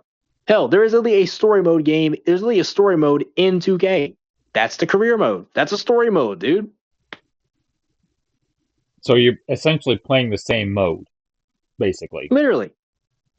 You're spending all this money and transactions on like, you know, like having a fit for your character and a haircut and everything, or, you know, all these things. Dude, it's literally like Sims or whatnot. It's literally the Sims, just with you holding a basketball. Yep, that's exactly what I was thinking of. So it's like for these ball and gun gamers that just strictly just play. And here's the thing: I'm not talking about the guys that just play the game and mind their business. I'm not talking about them. Anyone that plays games like NBA 2K, FIFA, Call of Duty, Battlefield, and they just mind their business. I'm not talking about those people, or whatever. I'm not talking about them. They mind their business. They're not bothering anybody. I'm talking about the ball and gun gamers that play those games and are actively dismissive and will call you lame or whatever, or just be a dick to you because you play story mode games and act like you're uncool and all that shit, and try to act like they're so superior above you because they play ball and gun games. And what they fail to realize is they are the same ones that bitch and moan and say that, oh, there's nothing to play. All games suck. Oh, gaming is dead. Gaming isn't what it used to be anymore, and everything else, this, that, and the other. The game in the franchise is my question. Hell, these are the same people that will be saying, ranting and raving, talking about, oh, these games suck. Oh, these games are terrible. Yet you will shill out money for them every single year when they come out. You will spend thousands and thousands of dollars on battle passes, ultimate team, all this shit, all these packs and stuff. Like, for example, like all these like packs in 2K and Madden and shit like that. They will spend thousands and thousands of dollars on this one game and complain and say they hate it so much, but will still spend all this money on this one effing game. Again, Yet you hate the game so much, right? why would you buy all this stuff for, God forbid, thousands of dollars, and the game is, in your eyes, not good? Can some Dude, can, even can you please explain to me how does that make sense? Because it doesn't. even you want to know what's even worse? Even the WWE games have fallen into this trap too, because 2K even owns the WWE games. Yep, because Even WWE has fallen into this too with 2K as well. Even they've fallen into this trap now with battle passes and perks and all this stuff too, and hiding things behind a paywall and too. Even they have fallen into this trap, because of course they would. this That's why I haven't bought a WWE game in a long time either, because I'm like, bro, they're now just glorified the same way that 2K and everything and Madden and FIFA and all this stuff is. The games suck. Even MLB The Show, even the baseball games aren't that good either. this is why I play more of the retro stuff than the modern stuff. That's why I don't play. That's the reason why I don't really play the modern like ball and gun games anymore, like the Call of Duties, the Battlefields, the 2Ks, the Maddens anymore, because they suck. I remember you saying the last good Madden game was Madden 12? Yeah, like and that came out like 2011. Like Madden 12 was the last like, and this is not to mention, this is not me just saying this like by me. This is just me saying objectively. Objectively, the last good Madden that came out was Madden 12. Ever since Madden 13, Madden has just been going downhill and downhill every single year, and they have not gotten better. They've only gotten worse. 2K, same thing. 2K, the last like great 2K was like 2K11. 2K12 and 13, if I can remember, they were like not bad at all. I didn't get the chance to play those, but I heard they weren't that bad NBA 2K? as far as NBA 2K is concerned. Okay. Like, and those were like okay or whatever. But like ever since like NBA like 2K17 or 18, the games have just been trash. Like just been just straight trash. Even the soundtrack. The soundtracks are fine, but man, a soundtrack isn't going to save. Dude, listen, Madden 26, I haven't even played Madden 26. Madden 26 is another one of the best soundtracks I've heard in a Madden game in years. That alone is not enough to save a game, man. But a game can have a fire soundtrack. Like, for example, Sonic 06 is a fire soundtrack, but it ain't enough to save the damn game because the gameplay sucks. Just because you got a fire soundtrack and some fire characters is not enough to save the game. If the gameplay itself isn't good, then the game is a flop. Sorry. Yep. You buy a game to play the game, not just listen to the music or watch the cutscenes. Like, if I want to watch cutscenes, I'm just going to just watch a movie, bro. Or a TV show. Okay? I'm buying a video game to play the game. Now, I can go back and watch some of my favorite cutscenes later on if I, deem it, necessary, if I want to. Like when I'm done the game, or I can go back and watch that if I'm like past that part already or whatever. But again, I'm playing the game to play the game. You say to watch the cutscenes. That's what YouTube is for. Yeah, that's what I mean. It's like if I want to do that, I'm just gonna just watch the cutscenes on YouTube or watch the cutscenes again on YouTube. Until then, I bought the game to play the game. That's what I bought a game console for, man. I bought a game console to play games. Games, damn it, games. Same here with me. Same here, dude. Dude. Do you know if the PS6? Well, you're not going to get to begin with, but do you know the PS6 will have backwards compatibility with the PS2 games? Or I mean, genuinely, why would it? Digitally, maybe, but as far as physically concerned, obviously no, because more than likely, because now we're going all digital, it's not going to have a disk drive. What I'm saying is, digitally, will they have PS2 backwards compatibility with games that are on the PS2? Will they be available to play on the PS6? Is what I'm saying. More than likely, because they are available on the PS5, so more than likely, yes. Really? Yeah, because there are PS2 games that have either been remastered or whatever on PS5, so or re-released. So there's that. You say remastered, as in enhanced graphics? Yep. So there's that. So I mean, it is possible. But like I said, I'm not going to buy a PS6 if I don't have to. If I can already continue to play all of my same games, both physically and digitally, on my PS5 still. If I can do that forever, the PS5 will be the last PlayStation console I ever buy. Even if NASCAR 29 or NASCAR 31, 32 releases on the PlayStation 6 only, would you get it then? Probably not. Because I just feel like, what is the point of me getting this console if I can't physically own my shit? If I can't own it, then I just won't play it. Because what I'm not going to do is I'm not going to just get a console just to play 1 or 2 games. I'm not doing that either. If I'm going to be 110% honest with you, I am not getting a console just to play 1 or 2 games just because they might happen to be on the console. Because it's such a waste. It's a waste of time. And not to mention, I feel like I have enough consoles as it is in this house already. Not to mention More than enough. a waste of money too.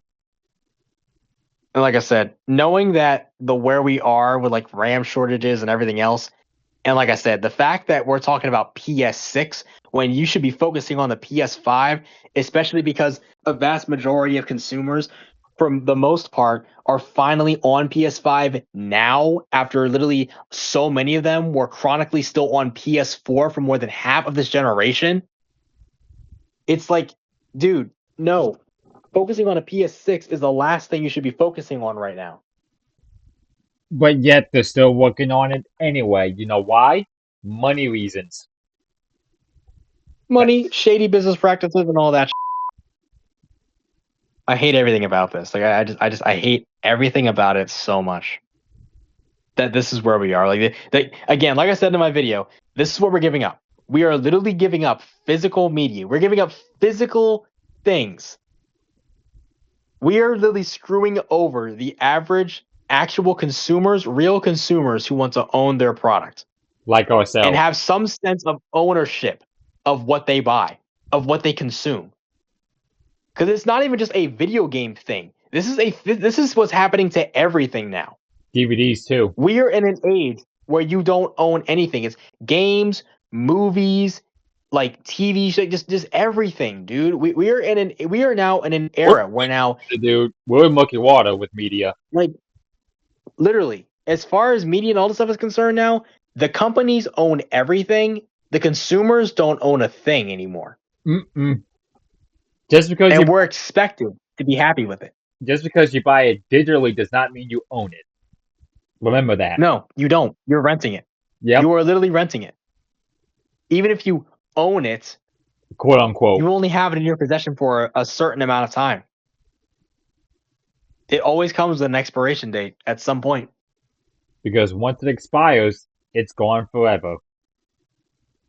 Or if something happens to your account and you can't get back in, that shit's gone. That's why I say it has an expiration date. The reason why they're going with this change too, because you know how this generation runs. They get with the modern times. They get with the mainstream, and whenever it's in the mainstream in the modern times, this is why. This is what you get. This is what we get. And not to mention, companies nowadays are more greedy. They are more, all they care now more than anything these days is pleasing their stockholders and their, and their higher ups. That's all they care about now. And not to mention also capitalism. Another big reason. Capitalism. Capitalism? Literal capitalism. Can you define that for the listeners? Here, I'll even search it up for you, just to give even a broader explanation, because I feel like it'd be better to explain it that way. I'll even explain it here, where it says capitalism is an economic and political system where private individuals or businesses own the means of production, like factories, land, and tools, rather than the government. It is driven by the profit motive, free market competition, and the exchange of goods and services. So that's Sony in a nutshell, with the PlayStation 6 going all digital. Which literally means that all of these companies that own all of these things are continuing to get more and more greedy by the day and could care less about you and me. Because now they're owning everything. And they say that they listen to us consumers and that they hear us consumers and they hear what we're saying when they don't. And mind you, Also, the big thing about capitalism too, with all these things that's happening right now, like I said here, where it says it is driven by the profit motive. Again, let me say that again. It is driven by the profit motive. And when you hear profit, you instantly think money, dollar sign, money. All these things that these companies are doing are all profit and money driven because they see that doing XYZ like this is going to rank them in as a company more money. So they're always going to go with what makes them the most money. They do not care if it is anti-consumer friendly or if it screws over or pisses off the consumer base or the people that are already spending their hard-earned money on a product that they want. If it doesn't help them in the long run as far as their company is concerned, they are not going to do it. They will always, and companies always do this, especially the greedy ones, like nowadays. They will always go with what makes them the most money and go home. Every single time, dude. Every single time. They could care less about the people they are screwing over. Hell, let alone even the people that work for them, for fuck's sake. It's not even just us. Even the people that work for them get a whole load of get the same thing too and get the short end of the stick. Mind you, why do I say that? Because a lot of these companies also have been laying off lots of people too because of AI and everything else these days too, or just because they need to free up their stock so they can get more money, so they start laying people off and stuff too for, money reasons as well too. Mainly. And again, Sony's had a lot of layoffs. A lot of gaming companies have had a lot of layoffs. Hell, even Disney and Pixar have had layoffs too. Same thing. Which I want to touch on that real quick. Not just what's going on with Sony and with whole company scrapping the physical disc, but you mentioned Disney and Pixar. I don't know if we mentioned this on a previous podcast. We mentioned it privately when we went to one of the NASCAR races this year, either Atlanta, Dover, or Pocono, where the problem with movies, Disney, Pixar, not just those two, but other movies in general, the reason why you keep seeing all these sequels, profit reasons. Literally. Hell, not to mention, even just a few short years ago, back in 2024, Inside Out 2, one of the I think from what I remember correctly from looking at the data, it was the highest grossing animated film or whatever it was in 2024. And that was literally the movie that really helped Pixar get back on the map after they had been kind of in the doldrums, kind of in the gutter for a little bit. Inside Out 2 is amazing. Hell, I actually also just bought a physical copy of Inside Out 2 recently, so I also own Inside Out 2 myself now. So, yay, big yay on that one because it's an amazing movie. It's amazing. It's an amazing film. But Inside Out 2 though came at a detriment, and I'm not saying a detriment for Pixar. It came at a detriment for the people that worked on it. The folks at Pixar that worked on this film in 2024. A lot of those people that worked on that movie got laid off after they finished it. And that was highly documented, that a lot of people after that film that came in and worked on that, they all got laid off. A lot of them did. And were left without a job after that. They put all that hard work, all that money, well, not even just that money, but just all that hard work into this movie to have it ready for production and have it be able to get out there. And put all that effort into making Inside Out 2 one of the greatest Pixar films, just one of the greatest Pixar movies ever to exist, only for a vast majority of people to get laid off and to be without work. So it may have won Pixar a lot of money, but morally speaking, it damaged their reputation even further. Because morally. What was going on behind the scenes? Because of so many people being laid off after the success of this film. While Inside Out 2 was a massive success for Pixar, and it is one of the best Pixar films that's ever been created. My question is, that's what ended up happening. Why did these people get laid off after the movie came out? Why? Again, I think it's pretty obvious. Capitalism, money reasons, profit. And just because these companies, man, and it's not even just Pixar, these companies, when they feel a lot of people either overstay their welcome, I guess, or I guess they just feel like they need to cut costs or just cut things out to rank in higher money and higher cash for themselves, they just start laying people off. Or if they can't sustain, or a lot of companies too, if they can't sustain themselves, they just start cutting people off. They just start laying people off. And that's, again, the problem with not only Disney and Pixar, but other movie companies out there. Have you noticed And that? not to mention, this is not even just that. Oh yeah. And it's not like this is just business 101 too, by the way. Like a lot of jobs or a lot of companies will just start laying people off just because. Without any given reason whatsoever. Mm-hmm. They'll probably say, "Oh, you're just not a good fit," or this and that, or whatever. Again, a lot of it is profit, money-driven reasons, and a lot of it too is just jobs or just things like this, just laying people off just for the sake of it. Gaming companies do it too. This is the world we live in, folks. This is the world we live in. It's just such a slap in the face, man. It really really sucks. Hell, even another one.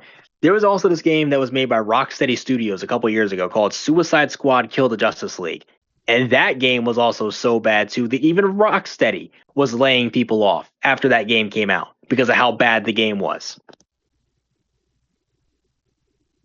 The game that you just mentioned, that was released 2 years ago, Yep. January 30th, 2024. And even that was so bad they laid people off on that too. Even Square Enix, the ones that make the Kingdom Hearts and Final Fantasy games, laid off a bunch of people just this past year too, Square because Enix? they were also using AI and too. It's insane. It's insane. It is insane work. I don't know how long it's been since PlayStation had announced their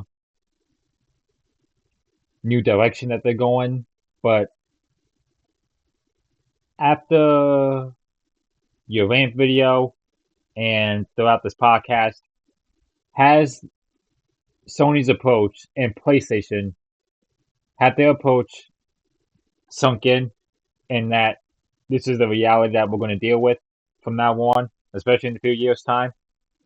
Oh, it's sunk in, but I still don't like it, like a lot of people, and I will fight and push back against this no matter what. Even if PlayStation released some sort of form for us fans to fill out to go against this idea, I know for a fact you would be one of the people to sign the to be against the idea.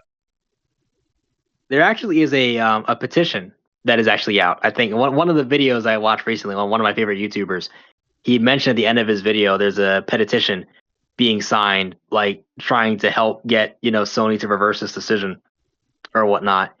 And I think a lot of people have already signed it or whatnot. Normally, petitions don't always work out. I mean, they don't always work normally, but look, it's worth a try. We got to get this out here to let Sony understand that they are complete and utter fools for doing what they're doing. Did you sign a petition? Did you do it? I haven't been able to do it yet, but I do plan to when I get the chance to. Because, like I said, me making that video, that was my way of saying that I'm not okay with this. Because I'm not okay with this. I hate everything about this. And this is a direction that Sony, if they're smart, will not go down. Because the second you cut physical media completely and we go into this all digital world, you will be lucky if the people that are not your casual consumers that just always consume digital stuff, you will be lucky if you even are able to keep around a plethora of people that want to stick around and even buy a PS6. I mean, no more than anything, there are probably going to be a boatload of people, including myself, that will not buy a PS6 when that comes out. And I'm hearing the PS6 will be sooner than we think. From what I'm gathering and from what I'm seeing, it's going to be released late 2027, between 2027 and 2029. Around those years, it's going to come out. 2027 or And 20. I'm just like, brother, PS6. No, you need to focus on the PS5 is what you need to be focusing on. Heck, there are still people that don't even have a PS5 yet, nor do they want one. Heck, there's some that probably won't even get one after all this. Yep. Yep. Because there were still people, even after the PS5 came out, that, especially after all this time, that still feel like there's no reason for them to even get a PS5. Probably because it's mainly digital, and because with PS6 being all digital, what's the point? Again, what's the point? Well, even with PS5, you have your options. Excuse me. You do have your options. You do have, obviously, the base PS5, PS5 Pro. Obviously, of course, you want a disc drive, you get that too. But normally, the base PS5 and the Slim do have disc drives, so you could get those if you wanted to. But for a lot of people, they just feel like, oh, the console has no games or anything really for me to use. But like I said before, the PS5, while it hasn't been a failure by any means, it's been a good console run.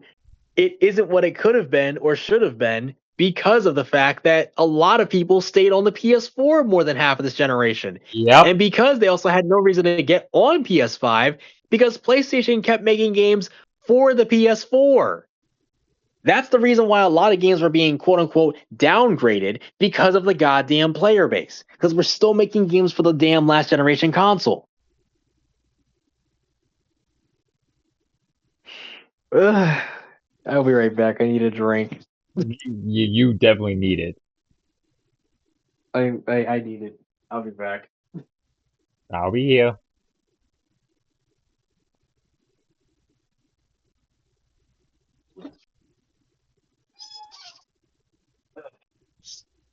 Just squeaks. Okay, we're back. Welcome back. Where did you get the drink, by the way? I'd grab the brisk iced tea. That's a good one. That's a really good one. I needed that. Anyway. To sum this all up, me and you are not happy with the change of everything going all digital. Because once again, worst case scenario, you buy a new game for $70, because that's the average price for new games these days. And then fast forward a year or two later, it's gone. And you can't play it anymore. It's gone forever. So all all that money you wasted on the game and the DLC basically came down to nothing. Now, That's right. here's the thing. You would still have all that luxury if you still had the game disc. And that's my point. It's like, hey, now, when you own the disc and when you have it, you can literally, it is yours. You can do whatever you want with it, and nobody, especially not a greedy company, can take that away from you. It is yours for life, and nobody's taking that from you. You have ownership over it. Like, I cannot stress enough. Having ownership of something is one of the best feelings you will ever have. When you're able to own your product and it's never going away or going anywhere, and no one can just come into your house, like a greedy company especially, and just steal your shit, especially also if you take care of your stuff, you will have it forever, I promise you. You will never lose it. It will always be yours, no matter what. Anything you own physically is always yours, regardless.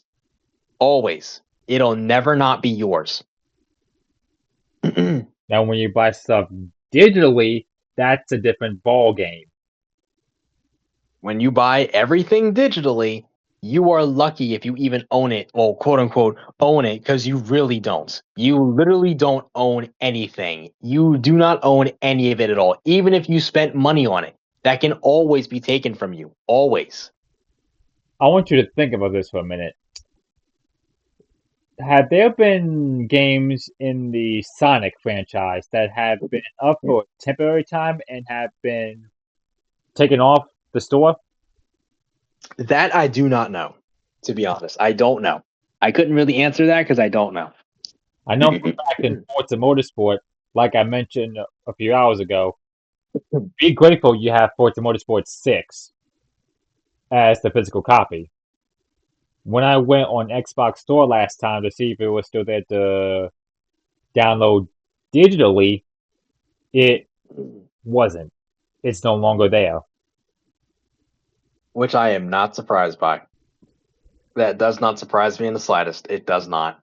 You see what I'm getting with this, though, right? You see what you pointed out.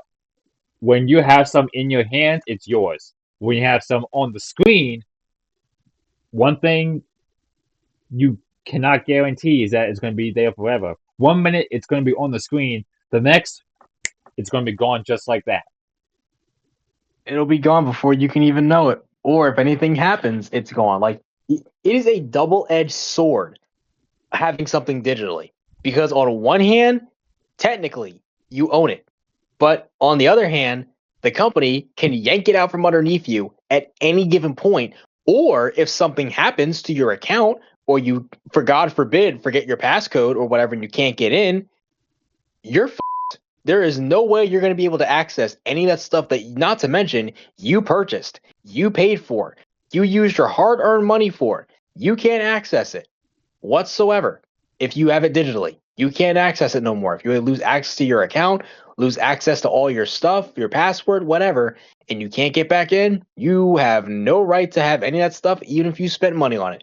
But when you own something physically, you will always have it in your possession. It will always be within your reach, and it will never go away unless you trade it in, give it away to someone, pass it down, or it gets lost, dirty, damaged, whatever. Until then, you have it forever and it'll never go anywhere. It is always yours, no matter what. That's why I prefer, excuse me, that's why I always prefer physical disc rather than downloading digital stuff. And not to mention, it's just part of the experience too. Like, not to mention, I'm just gonna say it too. Not even just part of the experience, but it's also like, literally, especially like for me, I do not get the same, feeling when buying a game digitally that I get when buying it physically. Can I, I get more excited and more hyped playing a game physically than playing it digitally. can I ask you a question? Well, what you just said. When NASCAR 25, did you pre-order NASCAR 25, by the way? I did. When it came out, how excited were you? Well, given it is a NASCAR game, I was still hyped and excited, obviously, but at the same time, not as hyped and as excited as I would have been if I had the game physically. Because I was still pretty. Because this is at the time still, I was still pretty big pissed that I couldn't own the game physically. So don't get me wrong, I was still hyped and excited for the game, was still ready to play it, and I still had a fun time, especially when I first got the chance to jump on it, and I still enjoy it when I jump on it. But I'm still big pissed, and still definitely at that time was big pissed that I couldn't own the game physically. That was one of the for me, that was the biggest turnoff when I got the game, especially even before I got the game. That was one of the biggest turnoffs that I came across when that game came out and when it was coming out. Even when you played the game for the first time, I'm going to sense and assume when you played it firsthand, it didn't hit the same because it wasn't a physical copy. It really didn't. Excuse me. They really didn't hit the same.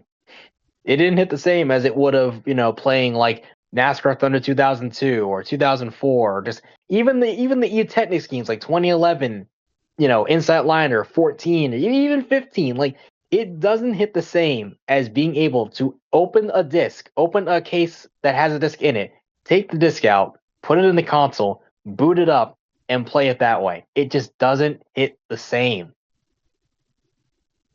It's sad for me, especially because you know I collect NASCAR games for God knows how long, whether it's old school or the modern ones, especially the old school ones. But when the modern ones come out, as the years go by, knowing it's going to be all digital, it won't be the same. So It's just not. it's the end of an era. It is. That's what this entire thing is. This whole thing is an end of an era, literally. The whole thing is literal end of an era, man. Like, we're literally giving this up to. Not to mention, even when you open the game case too, there'll even be like some nice little art that's like inside the game case itself, some nice little box art. It's like we're giving this up. We're giving all of this up. I can't believe we're giving this up.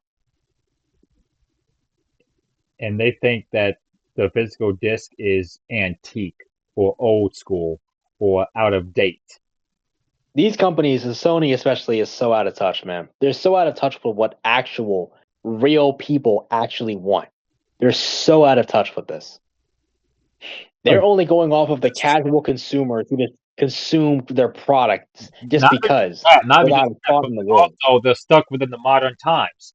The modern times and the modern mainstream. That's what we're stuck in this society. They're all pinned to the modern stuff. And because of the modern stuff, And because as part of them we download stuff digitally. That's another reason too. Why we're going full but it's digital. also too because we we live in a world now where everyone wants quick fixes to everything. Or we live in a world now where everyone's attention spans don't even last like 2 minutes. And we live in a world nowadays where nobody wants to grind or work for anything, and nobody wants to be able to, like, I don't know, like, you know what I mean? But just nobody wants anything anymore. Everybody wants to just everybody wants conveniency. Everybody wants things to just be convenient all the time for them. Everybody wants to be lazy and not be able to actually, do anything. It all has to be convenient or nothing at all. And more I of would much rather. I'm not even saying because I'm old school. I just want physical media because I want to own my product. the same here with me. Like, I can leave you off with this basically. Like, why it makes me so mad is because I'm passionate about this stuff. It's like I'm someone who is passionate about gaming, passionate about, and this goes with anything. Let's be real. Not even just with gaming. This goes with literally anything. When you're that passionate about something, and the higher ups, the companies that make the stuff that you're passionate about, doesn't matter what it is, when they, for whatever reason, the companies that make and supply the things that you're passionate about and the things that you love and you care for so much don't seem to care, how can you expect your consumer base and the ones who consume your product to care? You can't expect them to stick around, the real one, the sensible ones, that is, or the ones who really, really, really love your shit. You can't expect them to care or to stick around if your product sucks or it is anti-consumer friendly, like we're going in this direction now. When you're this passionate about something and the higher ups and just the companies in general just don't care and they're just doing really what's just best for them, why would anyone who's sensible enough even bother at that point? Why would anyone decide to care or continue to care about said product or whatever if the companies don't care about your best interest? Because what these companies don't get is that your consumer base, let alone the people that are actually working on your products and making them the way that they are so your company can function, those are the people that matter the most. And without them, your company either A, is never getting off of the ground, or B, is not going to be able to rank in enough cash to sustain itself. It's going to collapse eventually. You do know with companies like Xbox, PlayStation, they're not going to collapse anytime soon, given how much money they're making by the minute. Not right now, anyway, but eventually they will. The company itself will die if they can't rank in any more money, especially if people think with their wallets more, or if, the companies start doing even more very big time anti-consumer practice, or they keep doing what it is they're doing right now. The companies are not going to last forever, man. Like, these companies eventually are going to die out because they just are not sustainable. Their business practices and the stuff that and it's not even just recent stuff they've been doing for years at this point. Even though they're Fortune 1000 companies, they ain't going to last forever like this. They can't, and they won't, because of these business practices and everything else. It's getting to the point now where, and I'm sure you probably feel this way, as well as a lot of people probably do, gaming and a lot of things now are starting to become rich people hobbies and interests now. Yes. Yes, it is. Genuinely. Gaming, I feel like this is happening with everything now. Like, almost everything now is becoming a rich man's like hobby now. is what it feels like, because now everything is raising in price now, not just with the tariffs and everything else that's happened with this idiot president we have, not just with Trump.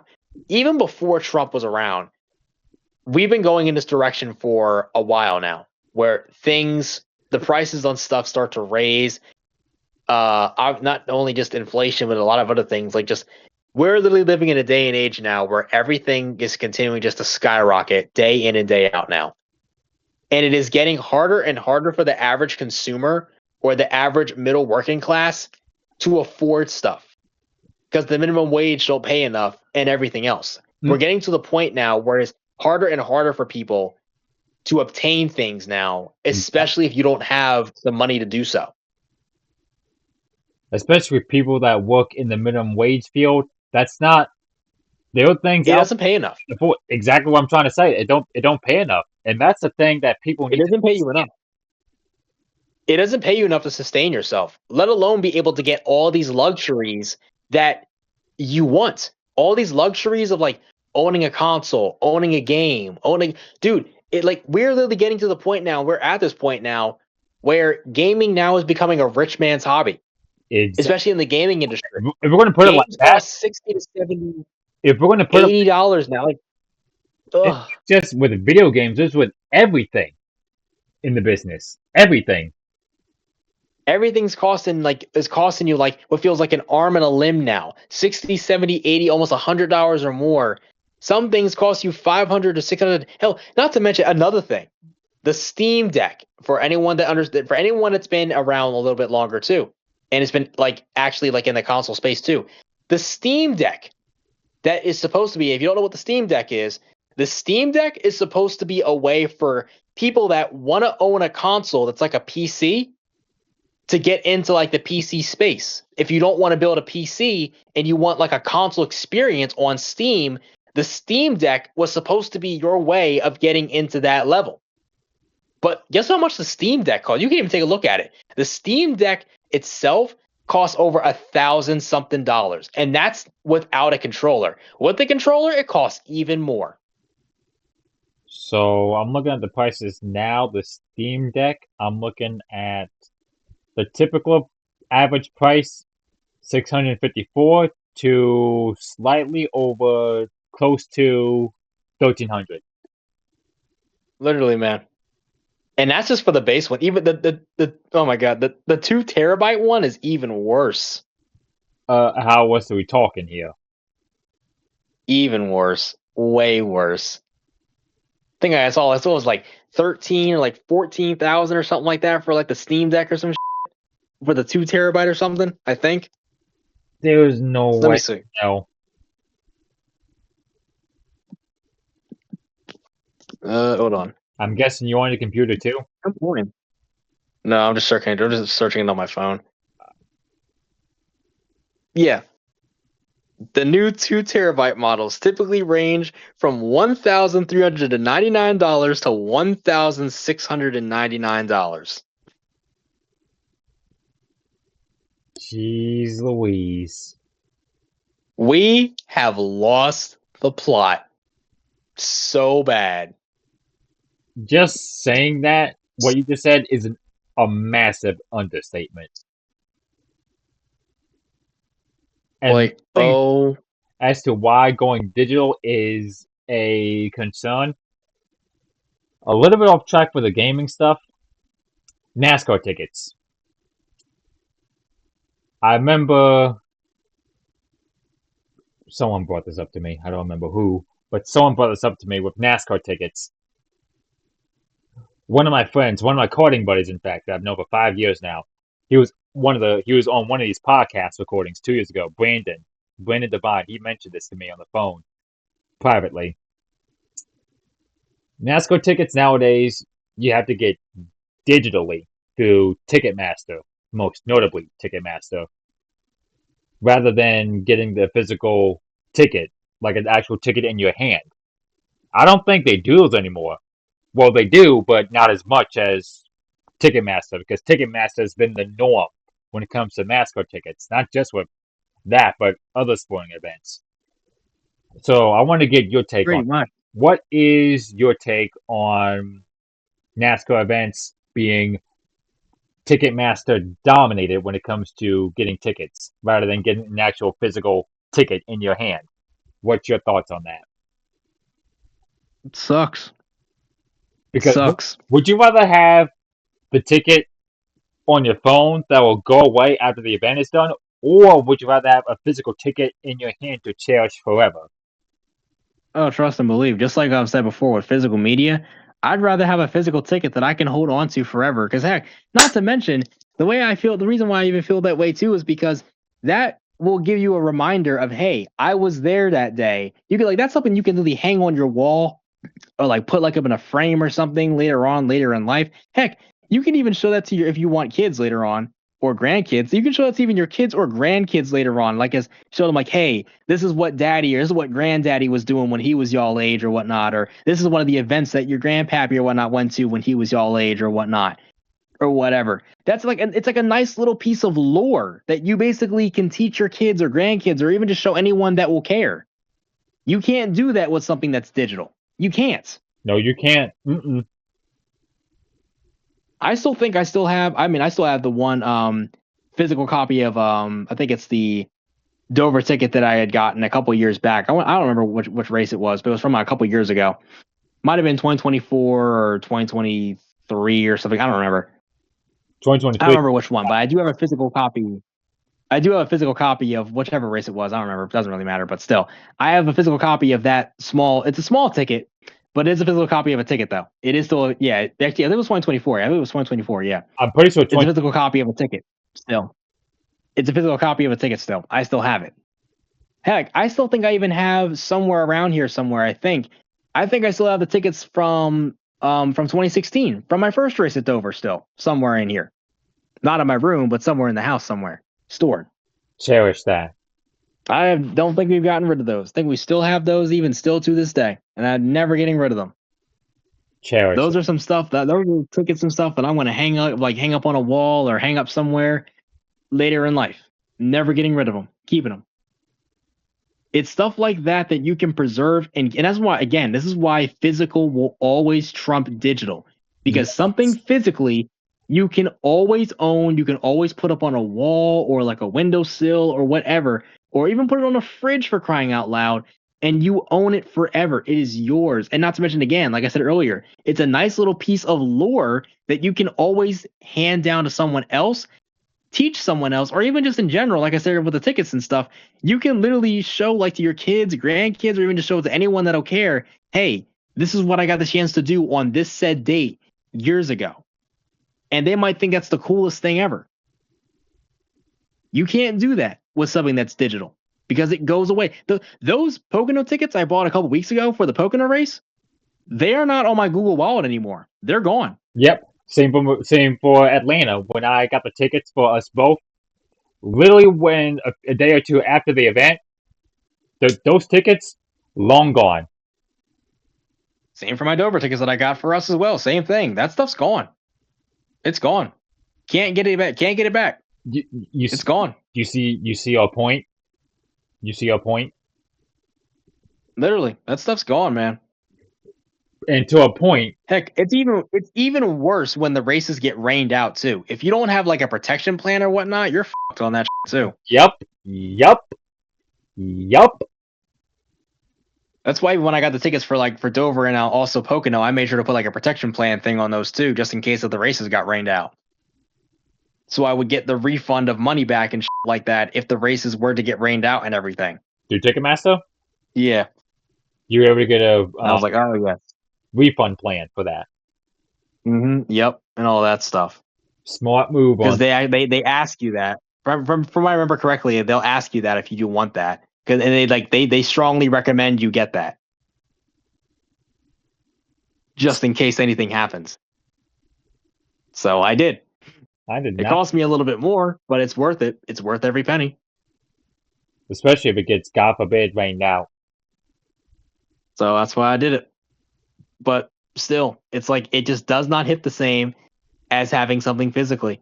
Because again, that's what I'm saying. Like the big thing of having something physically is ownership. It's the fact that it is yours for life. It is never going away. Something that's digital can always go away at any time.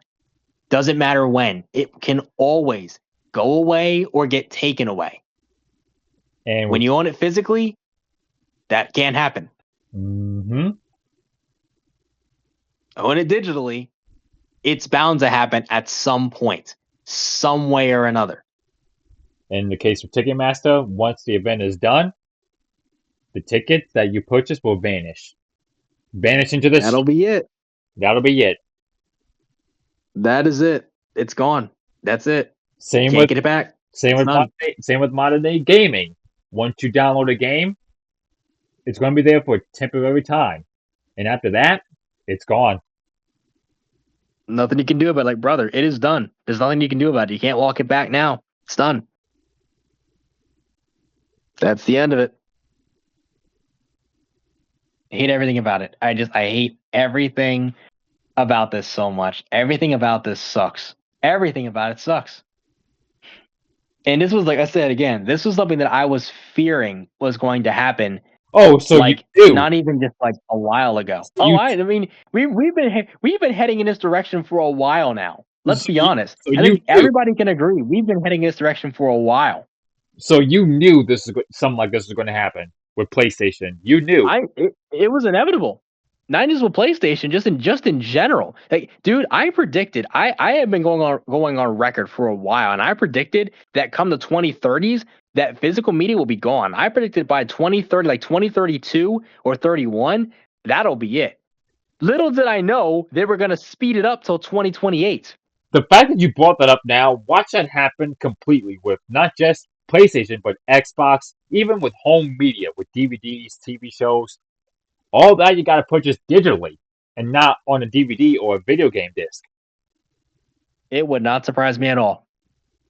And that's why I'm like, in a way, it's like, so I know for some people, they're probably looking like, oh, I kind of feel guilty, spending money on like physical stuff. Me right now, I don't feel guilty at all spending a dime on physical stuff. I bought a decent amount of physical stuff as of late recently, and I don't regret it one bit. What were the physical copies or the physical games that you got, by the way, for PS5? So, like I said, obviously recently, of course, I've gotten a couple like physical things. Like I did get the game that won Game of the Year last year. It's a turn-based game called Expedition 33. That won Game of the Year last year. I've seen a lot of hype behind it, and a lot of people said, "Oh my god, they love it so much." And of course, because it won Game of the Year, I'm just like, okay, let me give it a try myself and see what the hype is about. See why this game won Game of the Year, like and all that. So I haven't played it yet, but I do want to give it a try for myself and see, like, okay, let me see what the hype is all about and see if I can play this and see why it won Game of the Year. So I was like, okay, whatever. And then there's another like RPG game I just bought recently. It's called Reynatis, I think is what the game is called, if I remember correctly. It's not turn based. It's a hack and slash RPG game that is actually based in the town that Sora currently resides in, called Shibuya. It's a real place in Japan, actually. Shibuya, Japan is real. So it's based in that spot there, in that town. Obviously, it's called Quadratum in KH4, but that Quadratum basically literally is Shibuya. That's in Japan. that's a city in Japan. So it's based off of that. So that's like a pre-KH4 type thing for me to play before KH4. So that's cool. And I've also gotten a few like little TV show physical media recently of a couple cartoons and stuff that I've grown up watching, and animated physical things I've gotten over the last couple days, couple weeks. So I've gotten Foster's Home for Imaginary Friends, Powerpuff Girls, a few Transformers media, Inside Out 2. I'm trying to stack up on physical media as much as I can because, like I said before, I said it in my video yesterday, I'm going to stock up on physical media until I can't no more. It doesn't matter what it is. It doesn't even have to even just be physical discs and stuff. It can even just be comic books, whatever, just whatever it may be, because I want to own my products physically. I'm going to continue to buy my products physically until I can do so no more. That is also my way of protesting this digital only stuff. Refrain from buying anything digital that you really want. I'm going to buy it all physically, and I'm not buying any of it digitally. That's my way of protesting this. What you just said, is your way of rebelling from the PlayStation's direction in future. It is. This is my way of saying I'm not okay with it, and it's my way of rebelling against this. And I don't have any shame. Zero shame whatsoever. Can't say I blame you, really. Because, like I said, I cannot stress and I cannot argue enough that physical media needs to stay. I will buy everything physically till I can't do it no more. And this is your message to Sony and PlayStation to not go in this direction. It is. Like, Sony, this is not the direction you want to go in. It's a losing battle that you are going to lose out so much of on if this is the way that you want to go.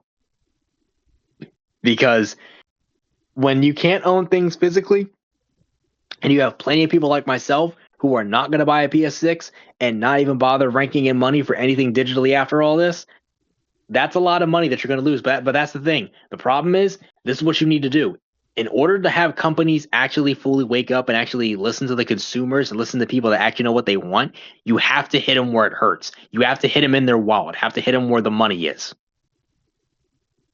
It's not enough to just do a petition or whatnot and get that sign, or not enough even just to say everything. You got to hit them where it hurts. You got to stop spending money on their stuff. You got to literally boycott their shit and stop spending money there. You got to hit them where it hurts. Hit them where their wallet is. Hit them where the money is. That's the only way these companies start to actually listen to people. Put the money where the mouth is. That's the saying. Because until then, if you keep giving them money, that basically tells them that you're totally fine with being scammed. People keep buying digital stuff. That adds more fuel to the fire. Because it's because you're literally telling the company that you're totally fine with what it is they're doing. When you're literally saying, here's the thing, when you're literally saying one thing, oh yeah, I hate this, I hate everything about this, but you are still giving the company your money, you are literally telling them that you do not care, that they are openly scamming you out of your money with their shady business practices. You don't care. You don't actually care. You are literally letting them screw you over so bad, and you really could care less. And they see that all the money's coming in. That's all they care about. All they see is all the money, all the dollar signs. It's all they see. They could care less about anything else as long as they're getting money, as long as they're making back the money that they're putting out for all these products that they're putting out, especially if it's digital. Doesn't matter to them. Doesn't matter to them at all. As long as they're getting paid, as long as they're getting money, that's all they care about. Remember a simple time in the mid-2000s where they actually gave a damn about their consumers, despite the games. And that's with everything, man. And not to mention, another thing too is also the lack of competition. That too. When you have a lack of, not even just this goes with everything. When you have a lack of competition with anything, the one that's the sole main provider for something is just going to get cocky and just put anything out there any old kind of way. Why do you think the diecast at Lionel have been so bad for a lot of them? No competition.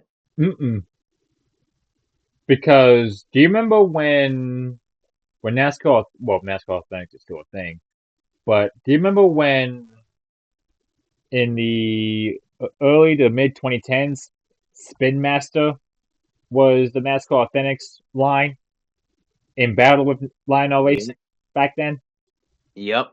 Before they got bought out. Yep, until Lionel bought NASCAR. When Lionel bought them out. And now Lionel owns the rights to pretty much making every single NASCAR diecast there is now. When back then, and you know this, back then, literally back in the 2000s when we were growing up, there was so many.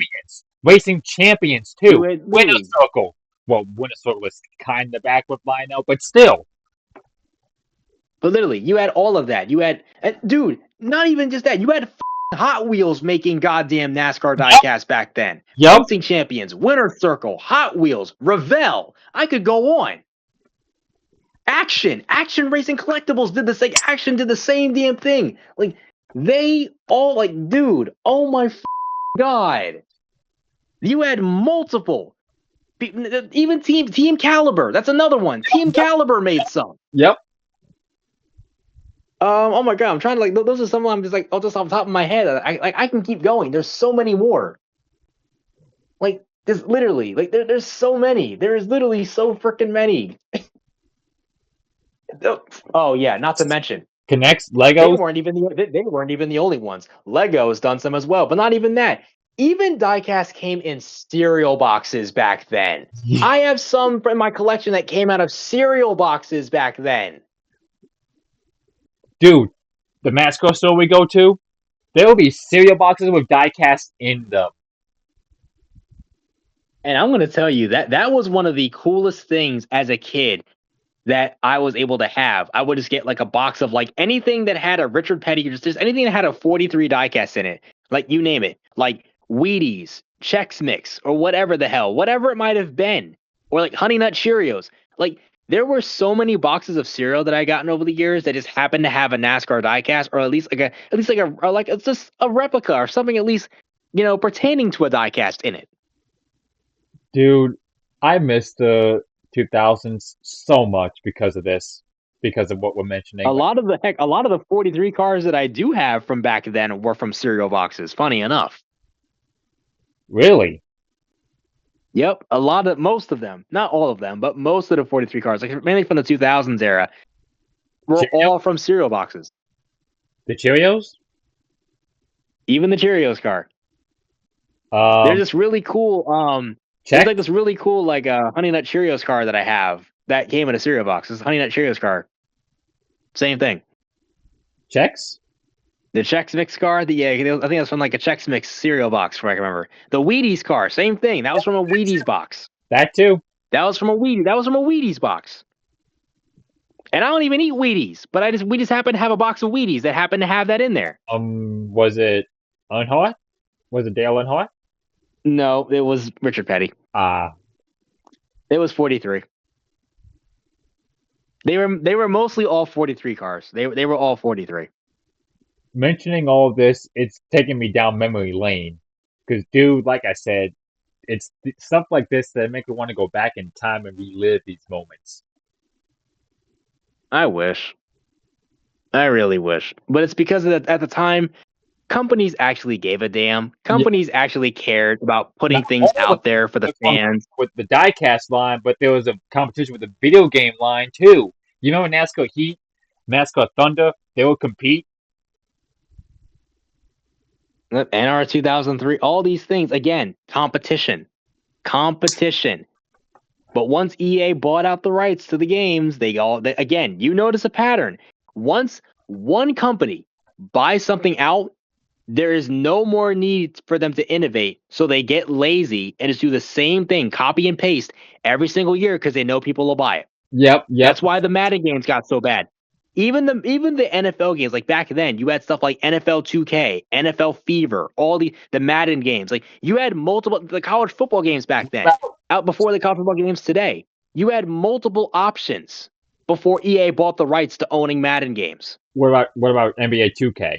The same thing there? Same with NBA. I mean, back then you had like NBA Live. I mean, like NBA 2K back then, but even some other ones too. Like NBA Jam. Like you had so many more. You had so many options. So many options back then. If you wanted to get your football, baseball, there's so many options for your fix back then. So many options. You would like if one didn't have it, then I'd say thing with diecast. Like just if one company didn't have it, then another one would have had your fix for it. Nowadays, only one owns the rights to something, and sometimes you're lucky if you even get it. The days when it was all. Or it doesn't cost you a fortune. The days where it was all competition. I miss those days. And it gave companies the reason, that's the thing too. It forced companies to innovate. It forced them to get better. It forced them to make the best products possible. Not just because they were turning a profit, but because they wanted to please the fans. Yep. And please the people that were buying their product. They wanted to put out the best product possible because fans and people wanted them. Yes. That's the thing. Stuff back then, for the most part, was always made with the consumer's best interest in mind. And nowadays, and for the longest, it's only made with the stockholders and the company in mind and what'll make them the most money. It's That's not. it. It's not just with games. It's with movies too. It's with everything. Everything. Because it's all about turning a profit these days. It's all about the money. And I've been saying that for years. I've been saying that for the longest since the 2010s. Here's another example. Toy Story. I remember you saying 2 years ago that it was supposed to stop at the third film. One of my friends from high school even said the same thing. It was supposed to stop at the third film. And yet, fast forward over 15 years later, we have two more films after that. And we all know why. Money. And because it's a popular franchise, they can just squeeze so much out of because it's a very, very well-known IP. That's why. Hell, And that's the reason why a lot of IPs continue because it's well known and they know because it's a big company name, because it's a big name and it's got a lot of people that are passionate about it, people that love it so much, they'll just flock to see it anyway or just be in it anyway because it's popular. and I don't know if this is true or not, but there might, I'm not saying that it will, but there might be a sixth Toy Story in the works. That's what I've been hearing, which would not surprise me. Dude, we already have five. Do we really need a sixth? No, we don't. We don't. We didn't even need 4 or 5. I'm going to be completely honest, but here we are. Wait. Did you see five? I haven't seen it yet. I haven't gotten the chance to yet. I can't say anything because I don't want to spoil anything. I will say this though, it's better than four. At least in my eyes, it is. That's a good thing. That's positive. But at some point, I would. Because didn't you say you want to see Toy Story 5 to begin with, regardless of how Toy Oh Story yeah. ended? I mean, I've been saying that because I just want to just like, again, like I said, cleanse my eyes from the absolute horrors I had to witness back in 2019 when I had to go and see that film. And And that's the only time that I saw it. wait, what? That's the only time I saw it in theaters. I didn't see it again after that. So was I that? only saw it once and never saw it again. So that's the only time you're going to watch it in your lifetime. The The only time. only time. I don't want to watch it again. I don't. I really don't. I don't blame you. The less, trust me, the way that I feel about that is, and I'm done talking about it. Like I said before, I want to put it to rest. The less I can talk about Toy Story 4, the better. I've already have said enough about about my thoughts on the movie already at this point. What's done is done on that. I've said what I've needed to say even in previous podcast already. I just want to put it to rest. Don't want to think about it. Well, there's one thing we can think about though, on a more positive note. You mentioned there are games that you own that are based on films. Cars. That's being re-released in the theaters to celebrate 20 years. Ugh. So on a more positive note, when was the last time you played Cars? The video game that is. Honestly, I have no idea. Damn, it's been that long. It's been that long. Me personally, the last time was June 9th, so last month. So it's been just a little bit. It hasn't been that long. Pretty much. But either way, I'm content with just three films. Well, one and three if you disregard the second film. I was about to say, if you disregard Cars 2, that thing. Either way, Bryce, to sum up what we discussed, the problem with the direction Sony's going with in PlayStation, as well as modern day gaming and modern day media. Do you have any other thoughts to add to conclude this recording? Well, I guess, quite honestly, to pretty much end it all out, really, if I'm going to sum any of this up, it's basically not even just at this point just only a plea to Sony, but it's really also just a plea just to people in general. Now, again, like I said earlier, a couple hours ago, If you're someone who buys things digitally, I'm not hating on you. Even this entire thing, it may seem like I hate people that buy things digitally. I do not. The only people I have a disdain for are the people that are making this out to be, oh, it's the best move Sony could have made. Oh my God, it's the best thing that they've ever done, or whatever. No, it is not. Because all this is doing is giving Sony the incentive to speed this process along further and to go down the digital only route to where nobody owns a thing anymore, and things that you purchase, the things that you buy going forward, will never ever be yours at all. And you will be lucky if you get any of the money back that you spend on anything going forward. My biggest plea at this point is, and it's probably been a plea of not just my own, but a lot of people over the last number of years have said the same thing as me, and probably have said it, honest to God, better than I have, is that you guys have got to be careful, one, who it is you give your money to, and think and vote with your wallets, guys. Because these companies, as we have said and we all know, they do not care about you and me. They really do not. They really, really, really don't. So be smart, think with your wallet, and not to mention, these companies, man, do not deserve any of your hard-earned cash, any of your hard-earned money at all. They really do not. We need to hit these motherfuckers where it hurts, and that's hit them right where in their own wallets and right where the money is, because it's the only way that's going to get them to, even if they don't even walk this back right now, walk it back in the future, maybe. I highly doubt that they will, though, because they're already so set in stone. This is what they've been wanting to do for years, to be honest, really. They've been working towards this for a long time. I said a lot of that to say all this, though, to say this. We gotta figure this out. We really have got to push back against this. The way that I feel about this whole thing is we have to push back against this. Like I said, the way I'm pushing back is I'm going to continue to keep buying physical media till I can't do it anymore.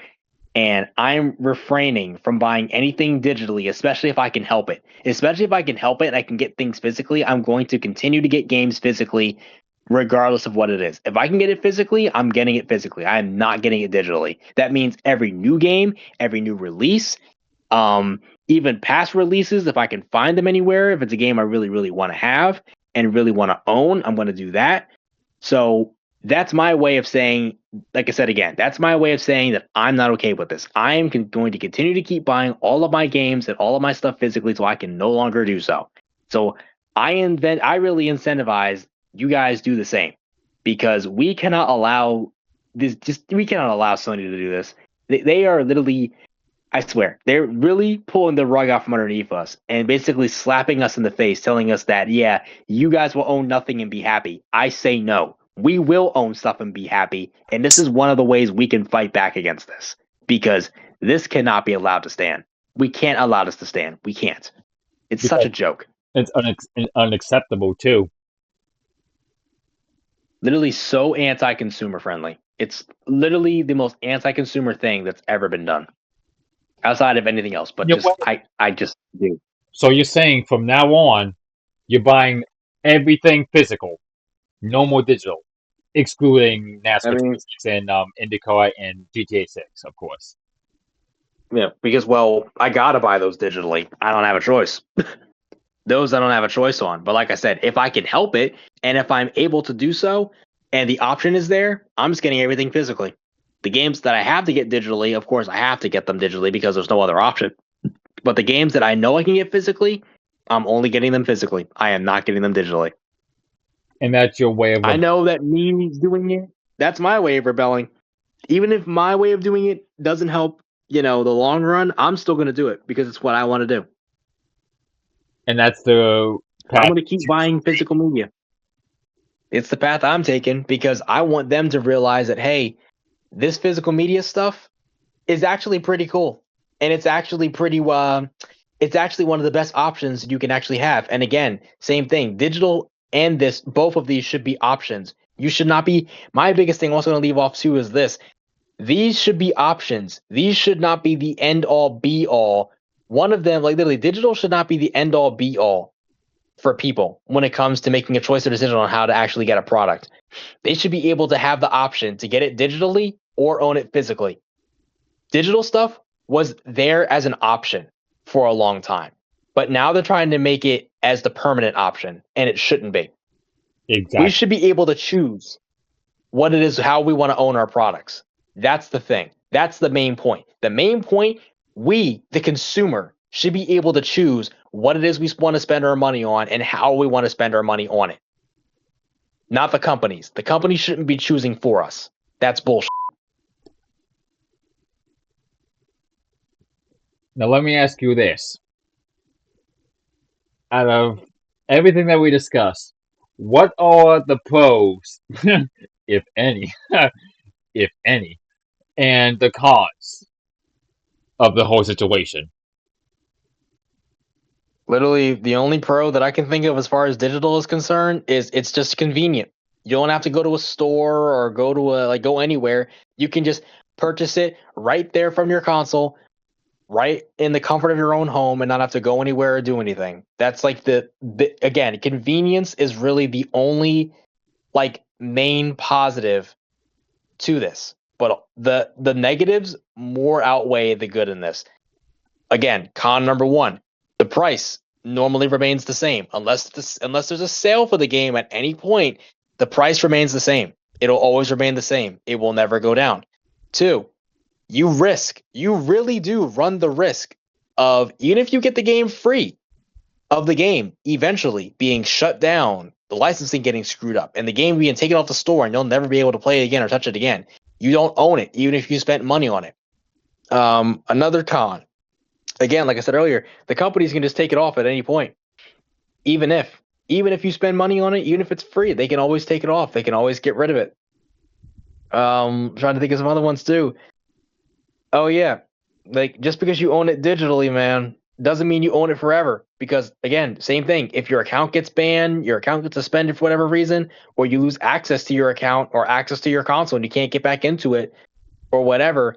And if nothing is saved on your shit, oh yeah, that's right. You're losing all your data. You're losing all your stuff, all those games you got.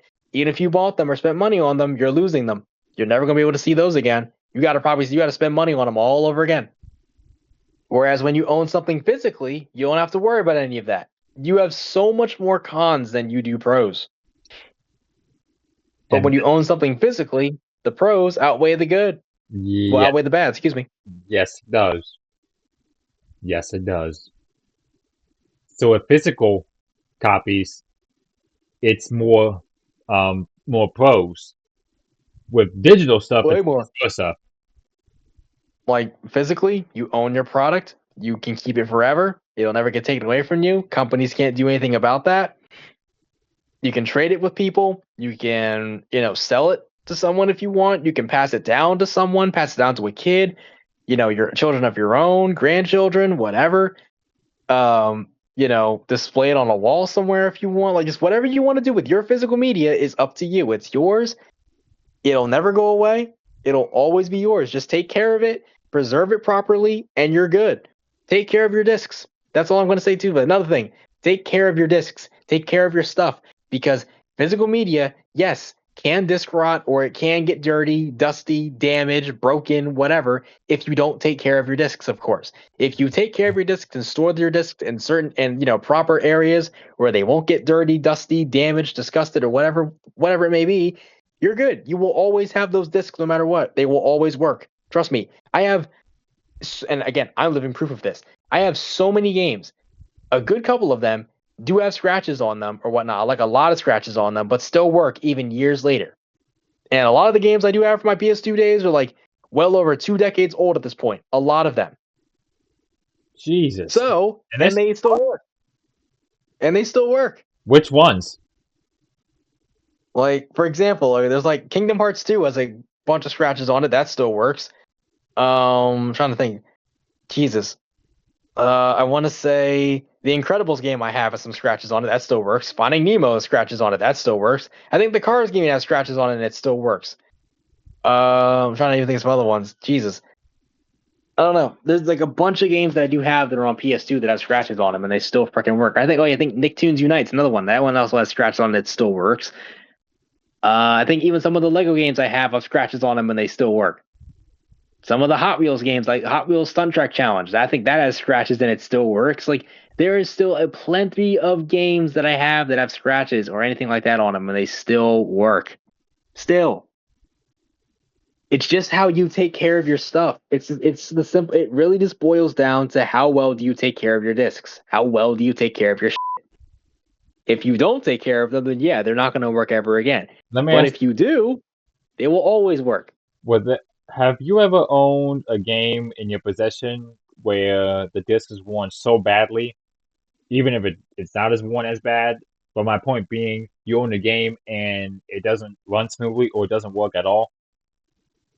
Yep, and unfortunately, there's a few of them that are that way. Was it due to you not taking care of them as a kid or something else? Well, two of them that I have are because of my one idiot friend from years ago who didn't take care of them because I decided to be an idiot and loan them to because he had asked me, and the mother didn't take care of them. And that being my original copy of Marvel Nemesis: Rise of the Imperfects, which is an arena fighter game, and then my original copy on PS2 of Burnout 3 Takedown. That is one of my favorite games of all time, favorite arcade racers of all time. I let him have that one, and that PS2 copy doesn't work at all. That hasn't worked in years because I loaned it to him and he didn't take care of it. So it doesn't work anymore. Ouch. So yeah, that sucked because of course I lent it to a guy who just didn't know how to take care of my stuff. So, and of course from that day forward, I didn't loan him another game after that Smart move. because couldn't take care of. I literally loaned you two of them and you couldn't even take care of either one of them. So I was like, nope, not giving you another game because you can't take care of a darn thing. I Fact, don't even know how you even take care. I don't even know how you manage to take care of your other games if you can't take care of mine. the fact he couldn't take care of both your games was just And that's the problem. Both of them, not just one. It was both. both of them. Both of them. Both of them came back to me, and they just got to the loading screen and did not get past the loading screen. I'm talking about the first loading screen. The first loading screen that pops up on both of those copies, they do not get past those loading screens at all. And that's when you knew the games were messed up. I was upset. I was pissed at that, including my parents were too. They were mad too. Oh, so it's not just you. They were pissed too, especially because, well, my dad had spent money on those games for me as a kid as well too. So he was livid too, is the fact that he even told me, don't loan him a single game ever again because of that. And rightfully so. Because the couldn't take care of my Did he try to ask you for another game of yours, or Not that I remember. And I definitely don't remember ever loaning him another game after that either, because of that? which I never did. And this is also, not mind you, this also was a person I'm not friends with anymore. I haven't spoke to this guy in years, since high school. So there's that. But still, my point still stands though. I haven't loaned him a single game since I didn't ever loan him a single game after that because just couldn't take care of my stuff. God, If I'm going to give anyone anything, I'm only giving it to a person that I know I trust completely. such as me?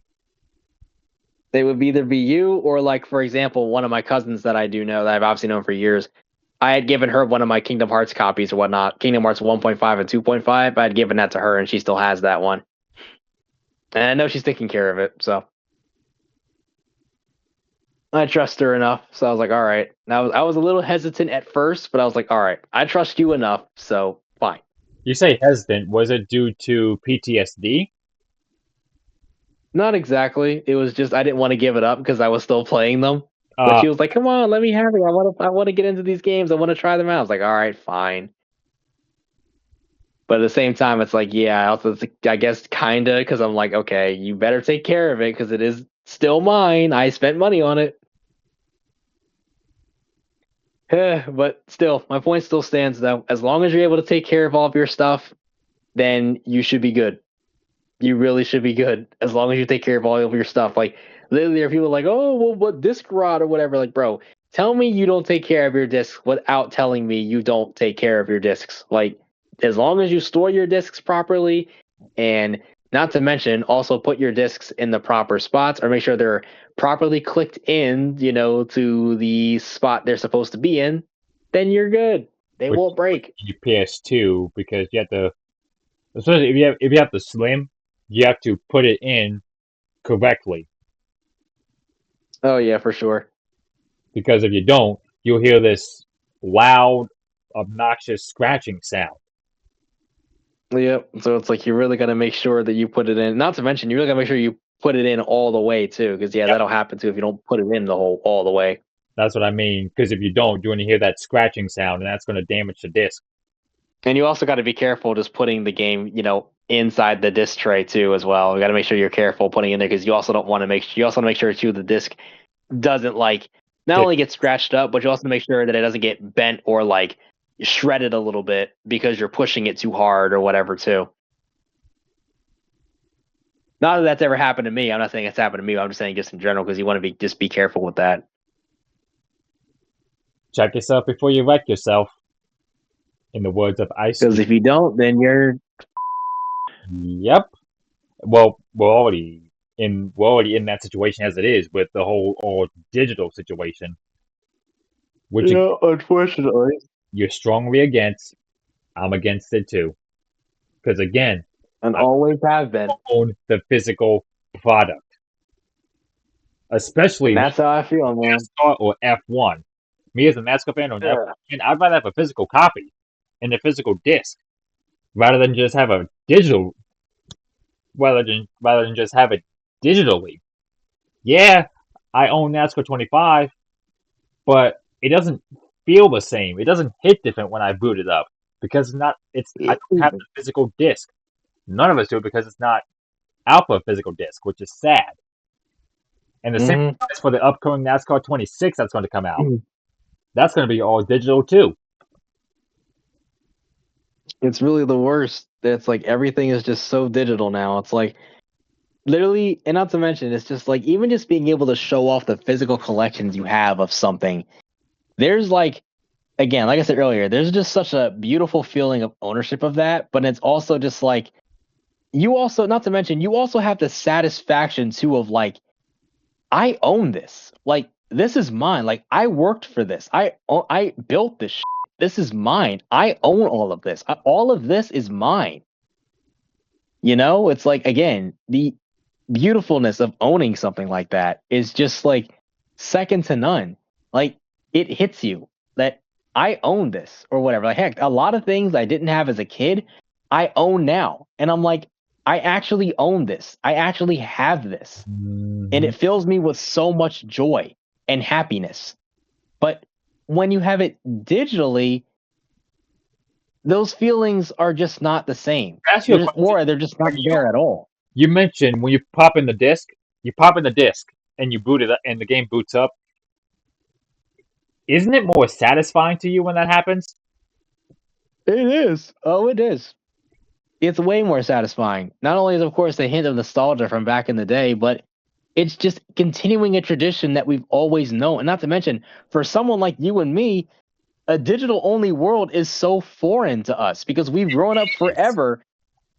I mean, not to mention, literally, if you would have told me back in like 2013, for example, that this time around in 2026, going on to 2028, if you would have told me when I was like 13, 14, like 12 years old, that physical media would actually be dead soon in like the next decade or so, I would have told you were out of your mind. If you would have told me that a decade ago, I would have laughed at you and told you were crazy.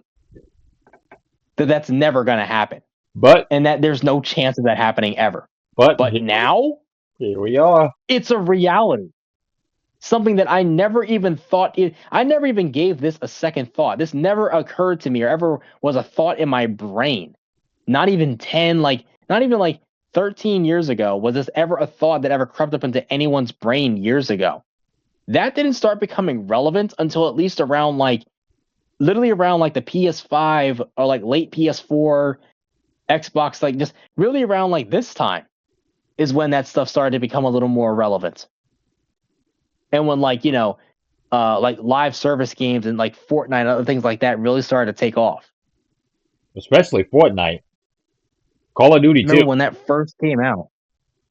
And even then, even before Fortnite, Call of Duty was the number one thing that was like overly saturating the world and stuff because literally Yep. we'd always have a new Call of Duty every year. Like that Yeah. before Fortnite, It was Call of Duty that will be coming out every single year with something new all the time, every year, a new Call of Duty all the time. Now, granted, back then, Call of Duty was actually good.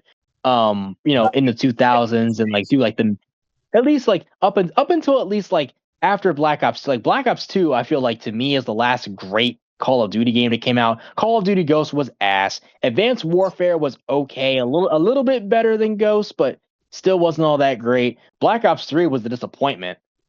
What So about there was that. I mean, like World War II, Call of Duty World War II was fine. That one was cool. That one was fine.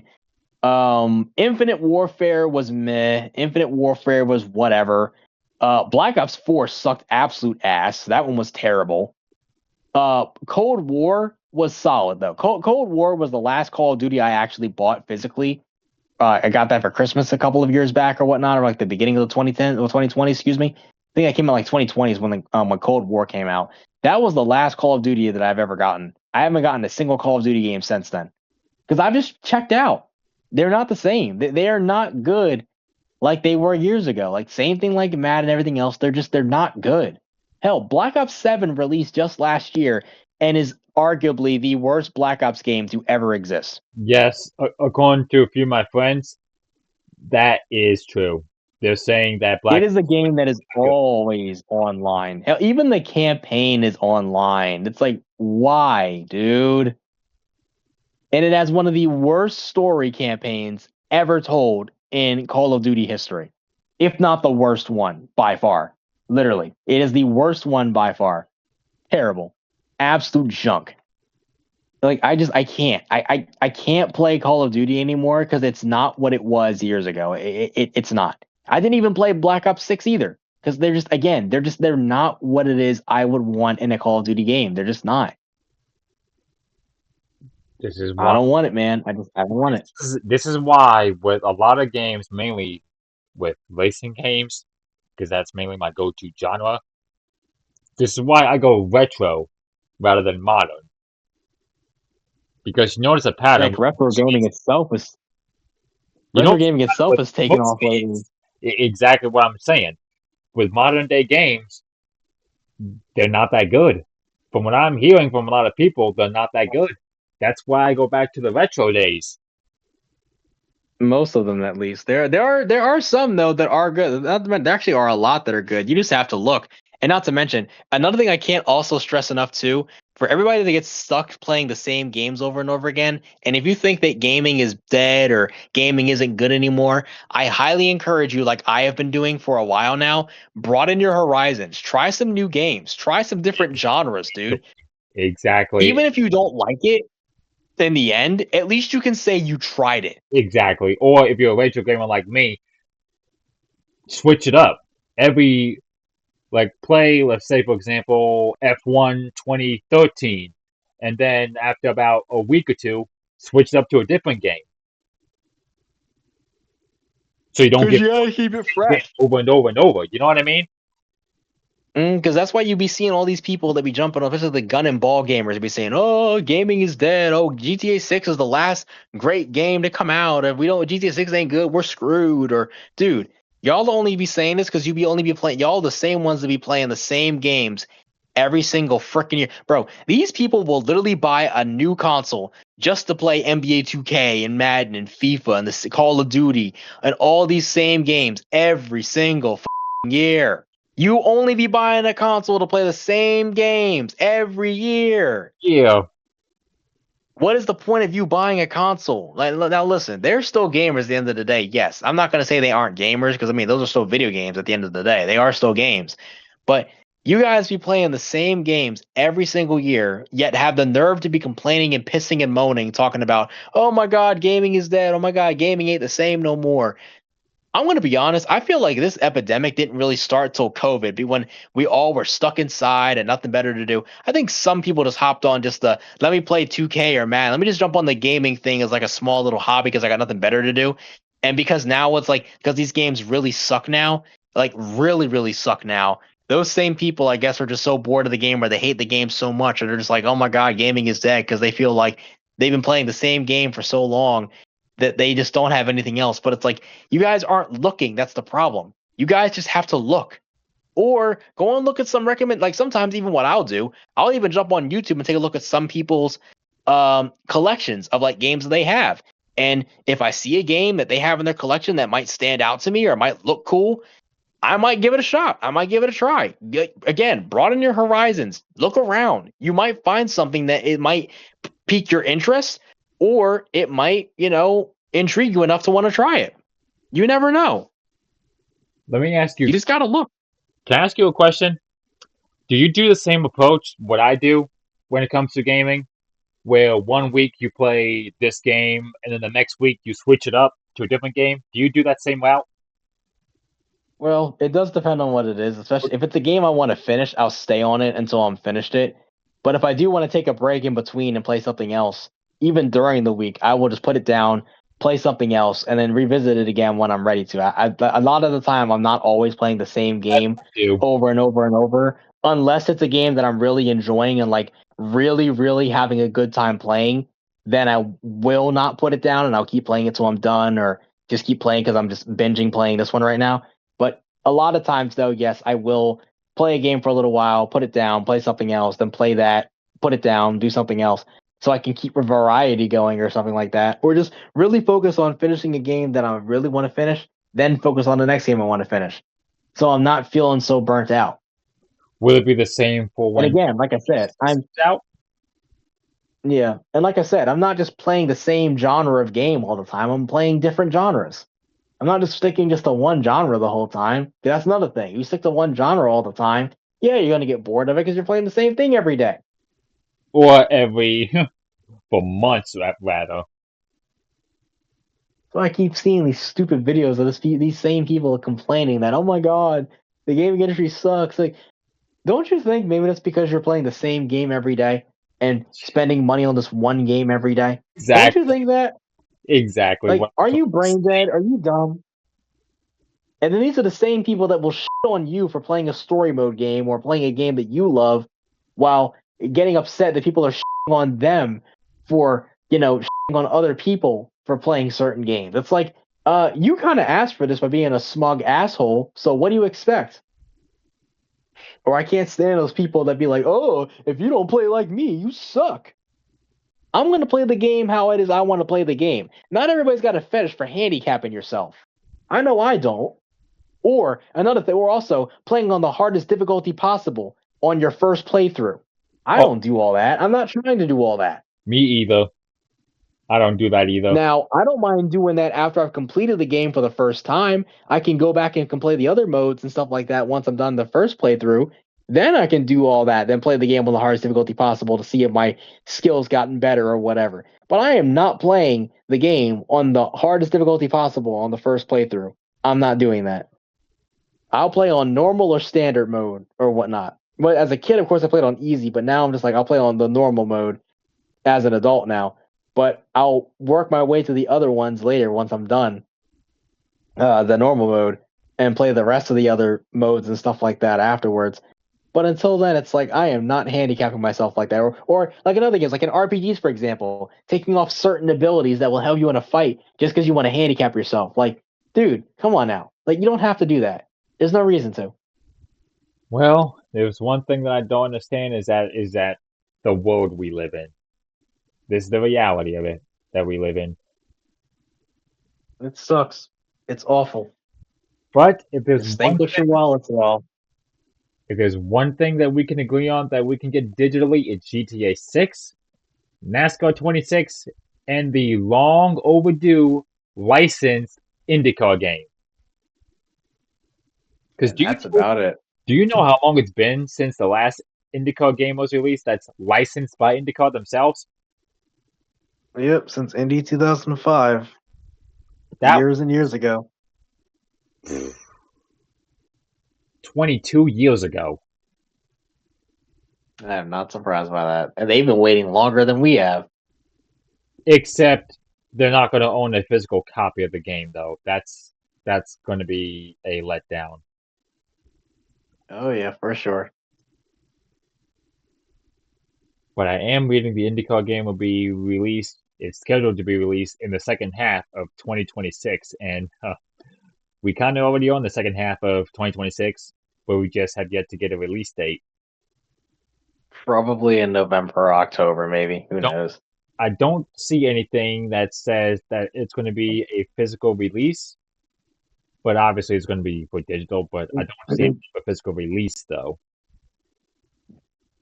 Well, no surprise there. Truthfully. Either way, Bryce, it's been 2 years since you last been on the Turn 4 Sparks controversy episode. Again, with the controversy that's going on with the PlayStation going all digital next year, some people like the change, other people have a neutral feeling to it, while others are against the change. So, another controversial debate that's going on in the world right now, especially in the world of PlayStation.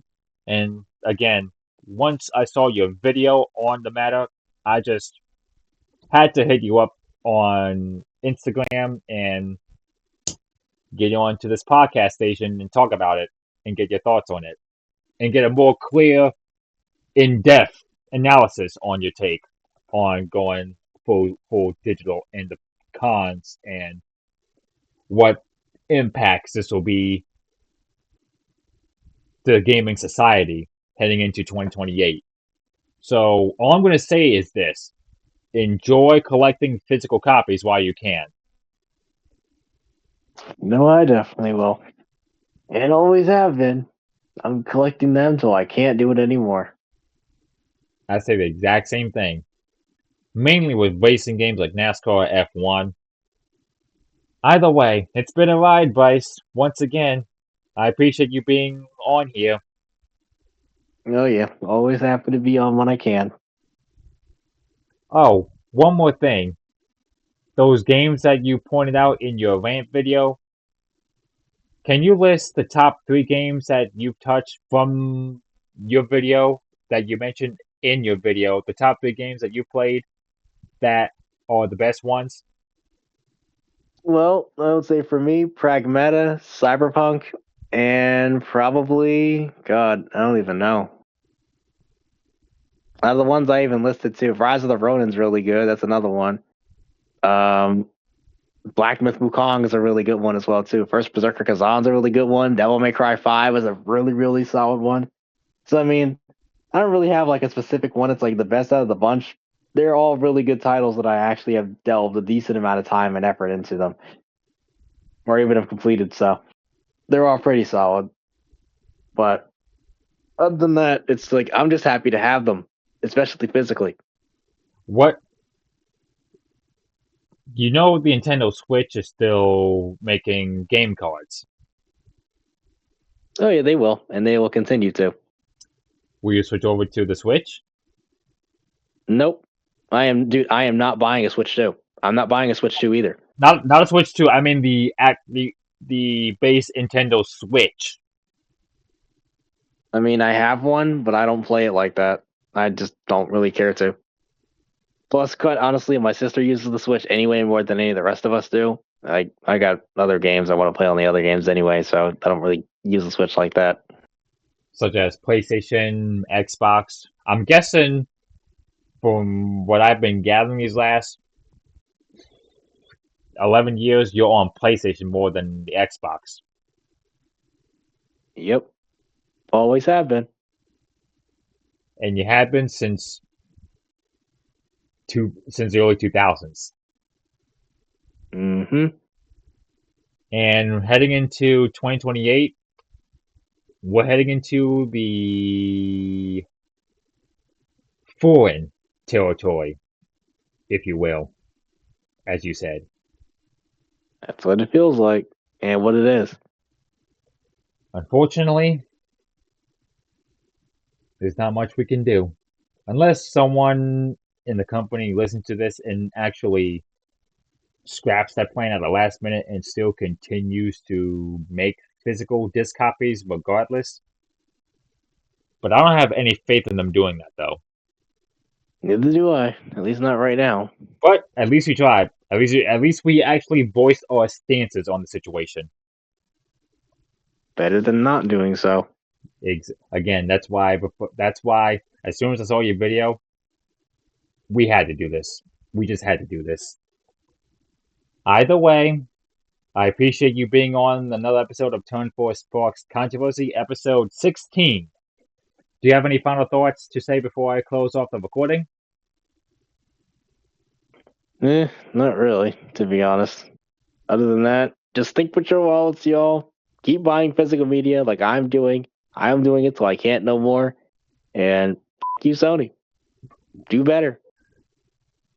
By the way, Bryce, once again, thank you for your time and having to sit down and discuss this situation that we are, as you and me as gamers, are going to be in the situation. And you voicing out your stances on what the future holds for PlayStation. Because I think Xbox has already gone full digital with their recent console, the Xbox Series S or the X. I can't remember which one.